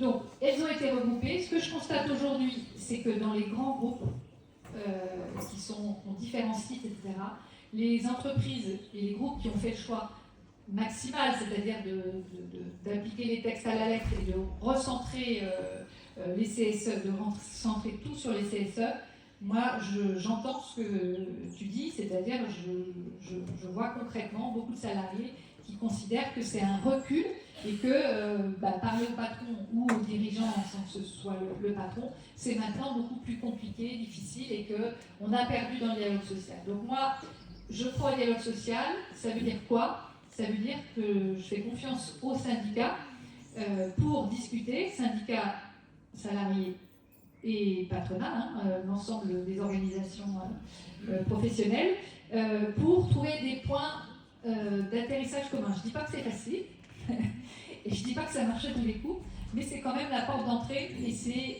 là-dessus qu'il faut s'appuyer de mon point de vue. Donc, moi je suis prête à ce qu'on réouvre ce sujet, et d'ailleurs sur différents textes, j'avais fait des propositions pour réintroduire un peu de proximité sur ces instances. Premier point, sur les conditions de travail, sur les arrêts de travail, etc. Les chiffres sont en hausse partout en Europe, en tout cas je n'ai pas regardé ailleurs. C'est-à-dire qu'on n'est pas un cas atypique avec l'augmentation des arrêts de travail, c'est quelque chose de plus large. Il me semble que, bien entendu, l'homme est homme, et que, bien entendu, il y a des gens qui exagèrent et qui fraudent, etc. Donc, il faut contrôler et voilà, toute règle et toute mesure sociale ou autre nécessite, bien entendu, un contrôle, et ça aussi, ça doit l'être, c'est d'évidence. Mais c'est faux de laisser à penser que c'est le premier sujet et le seul sujet concernant ces questions de mal-être au travail. Quand on regarde les accidents du travail, on est vraiment très mauvais aujourd'hui. Les accidents du travail, on est au top. On est au top en nombre d'accidents chaque année. Donc ça, c'est pas bon. C'est aussi un marqueur et un signal d'alerte sur quelque chose qui fonctionne mal dans le monde de l'entreprise. Alors il y a une diversité de situations, bien entendu, mais c'est quand même un marqueur fort. Et là aussi, pour m'être un petit peu intéressé au sujet et avoir lu et avoir regardé ce sujet, il me semble qu'en France, en particulier, on a une question autour du management. C'est difficile aujourd'hui de travailler collectivement de générations de 50 ans et plus aux tout jeunes qui entrent dans l'entreprise. Il y a une culture, une relation au travail qui a évolué. Et le fait qu'on forme davantage les générations au fil de l'eau, vous savez, le fait d'aller aujourd'hui en Maine-et-Loire par exemple, on a un très bon niveau de formation comparativement à d'autres départements. C'est une bonne chose puisque c'est une capacité des salariés à s'adapter, à évoluer professionnellement, à se reformer, à rebondir, à se réorienter, donc c'est bien. Mais il ne faut pas penser que les jeunes générations aujourd'hui sont dans l'attente d'un management d'il y a 30 ans. C'est-à-dire que, oui, le pilotage des équipes doit évoluer. Ce sont des gens qui ont beaucoup plus qu'hier, en tout cas qui manifestent, parce que hier, sûrement que les salariés avaient la même impétence, mais qui manifestent le souhait d'être partie aux décisions. Alors pas à tout, mais d'être partie prenante et d'être entendu, écouté, participer. Donc on a plus une volonté de faire ensemble. Donc on a du mal, je crois, à adapter, à s'adapter à cette évolution-là. Et je pense qu'il faut absolument qu'on y arrive, puisque, bien entendu, c'est l'avenir, notre avenir, ce sont les jeunes générations, et elles doivent s'adapter elles aussi, mais ça doit être un travail collectif. Donc, voilà, je pense que sur ce sujet, OK pour regarder les organisations et les instances pour renforcer le dialogue social, et sur le mal-être au travail, voilà, ne pas considérer qu'on est simplement face à des gens qui ne veulent pas travailler. Ça existe et on connaît des gens qui font des petits boulots, qui font du travail temporaire 6 mois et puis qui s'en vont faire un tour du monde, etc. Ça existe, on en connaît tous. Après, c'est pas monsieur et madame tout le monde non plus. Mais voilà, c'est une réalité et c'est aussi quelque chose qu'il faut regarder en face, cette réalité-là. Mais voilà, il ne faut pas généraliser, il ne faut pas avoir une position simpliste. Et donc sur les questions liées à l'agriculture, alors vous n'êtes pas le seul dans la salle, il y en a d'autres, au moins retraités, j'en connais.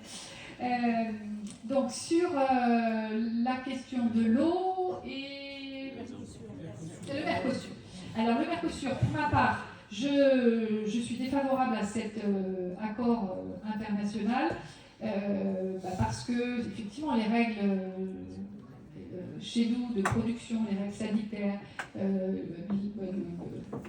tout le cadre et la traçabilité en France et en Europe, de façon large, parce qu'on est très proches les uns des autres en Europe, sont quand même assez éloignés de ce qui existe dans les pays d'Amérique du Sud. Et l'Amérique latine, je ne sais plus le périmètre, je suis pas sûre, j'ai un doute tout à coup. Bon, bref. Et que du coup, bien entendu, un afflux de viande bovine par exemple, qui peut bénéficier d'hormones de croissance ou autres, qui sont interdites depuis longtemps en Europe, c'est forcément très problématique. Et on sait bien que les contrôles des matières qui arrivent en Europe sont... on a de telles masses d'importation que c'est très difficile de contrôler et c'est surtout pas l'assurance tourisme. Donc c'est une première raison qui, moi, m'amène à être réticente pour cet accord. Avec une deuxième raison, c'est que, et qui est très importante pour moi, c'est les questions environnementales. C'est-à-dire quand on est capable de produire quelque chose en France, sur le territoire européen, j'ai du mal à intégrer le fait qu'on a cherché à l'autre bout de l'océan l'équivalent. Donc il y a une question de coût du transport qui a un impact environnemental réel. Donc moi je suis très réservée avec ces accords internationaux. Donc on a cherché des produits qu'on ne produit pas chez nous, ça s'entend, mais au-delà, je suis réservée. Mais j'amène une nuance, donc moi je me suis exprimée contre à chaque fois le Mercosur, mais j'amène une nuance, c'est-à-dire que les désordres du monde d'aujourd'hui font que les alliances qu'on doit réinventer, les alliances internationales qu'on doit réinventer, passent aussi par des alliances commerciales. Et je pense que ce que Bernard Cazeneuve a évoqué, vous savez, avec cette alliance transatlantique avec les États-Unis historique pour nos générations, est plus que fragilisée aujourd'hui. Et il faut, c'est le Premier ministre canadien qui a vraiment, je trouve, bien développé cet argument-là, la nécessité de construire de nouvelles forces communes basées sur des valeurs identiques. Donc on a bien entendu le Canada, on a l'Europe, on a une partie des pays d'Amérique du Sud, et puis des pays d'Afrique également. Enfin, il faut repenser l'Asie également. Il faut repenser nos accords de coopération et faire équipe d'une autre manière. Donc ça ne m'a pas empêché de m'exprimer contre et de voter contre cet accord, mais c'est pas si simple que ça, puisque ce sont quand même néanmoins des partenaires pour nous aujourd'hui et demain. Et sur la question de l'eau, eh bien, on a un texte de loi qui sera examiné la semaine prochaine, en commission, sur les questions agricoles et notamment sur l'eau. Alors, le grand cycle de l'eau fait que c'est pas si simple de dire on prend l'eau l'hiver et puis comme ça on dévisse et on fait des bassines, etc. Non, les choses ne sont pas si simples que ça. Pour autant, moi, écologiste pragmatique, c'est comme ça que j'appelle, je sais très bien, et un petit peu bonne connaisseuse du monde agricole, je sais très bien que sans eau, on ne fait rien pousser. Chez nous, comme ailleurs. Donc, il y a quand même un sujet. Donc, moi, je suis favorable à ce qu'on permette l'aménagement de réserves d'eau. On en joue comme ailleurs. Alors, chez nous, c'est plus simple qu'ailleurs. On est le département qui compte le plus de rivières de France. Donc, on a beaucoup d'eau de surface. Et donc, c'est plus simple que, par exemple, dans les Deux-Sèvres, où là, il n'y a pas d'eau de surface, et donc il faut creuser pour avoir de l'eau. Donc, chez nous, ce n'est pas le cas. Donc, on peut faire facilement, entre guillemets, des réserves d'eau pour hivernales, quand il y en a trop l'hiver, de façon à les utiliser l'été. Mais il ne faut pas imaginer qu'on peut en faire partout et qu'il n'y a qu'à et faucon. Non, il y a une question de ressources, néanmoins, avec des zones de notre département qui sont favorables à ce type d'aménagement, et à l'inverse, d'autres zones qui sont trop pauvres en eau. Donc le sujet n'est surtout pas simple, et tous les travaux qui sont engagés par nos syndicats d'aménagement de gestion des eaux, enfin toutes ces structures autour de l'eau doivent finaliser, alors c'est compliqué, bref, mais doivent finaliser justement un équilibre sur ce qu'on appelle les partages de l'eau entre l'environnement, les besoins de l'environnement, les besoins de la production, qu'elle soit agricole mais industrielle, les besoins de consommation pour nous, l'eau potable, de façon à trouver cet équilibre et à permettre une croissance, comme l'a dit Bernard, pas une décroissance, mais une sobriété dans ce qu'on a à faire demain. Et les productions sont à revoir, qu'on a l'habitude de faire chez nous, sont à revoir dans certaines zones du département, c'est clair. Ben voilà, je pense que j'ai terminé sur vos 2 points. Merci beaucoup pour votre attention.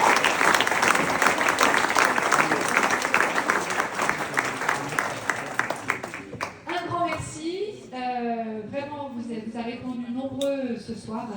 Et voilà, c'était important pour moi d'avoir les échanges qu'on va avoir avec les uns et les autres, également ensuite, parce que c'est toujours riche et il y a beaucoup d'entre vous qui ne vont pas venir frapper à la porte de la permanence, mais qui vont pouvoir venir me poser là pour un sujet ou pour un autre. Donc c'est l'occasion de le faire.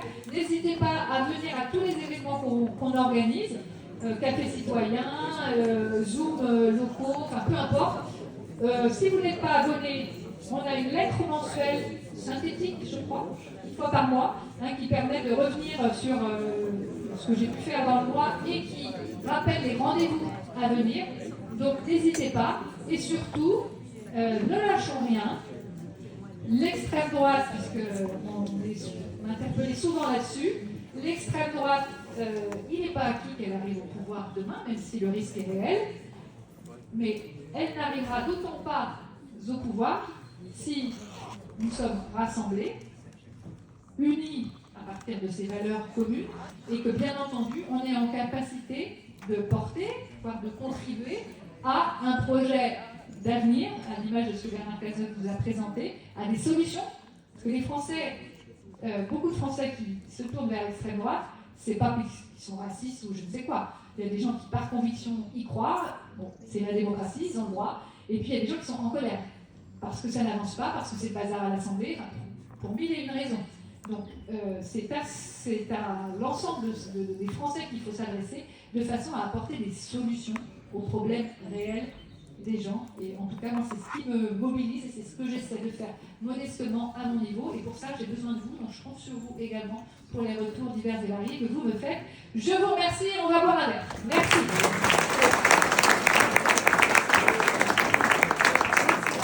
Ah oui, c'est dans la salle dernière, messieurs, dames. Voilà. On peut passer dehors.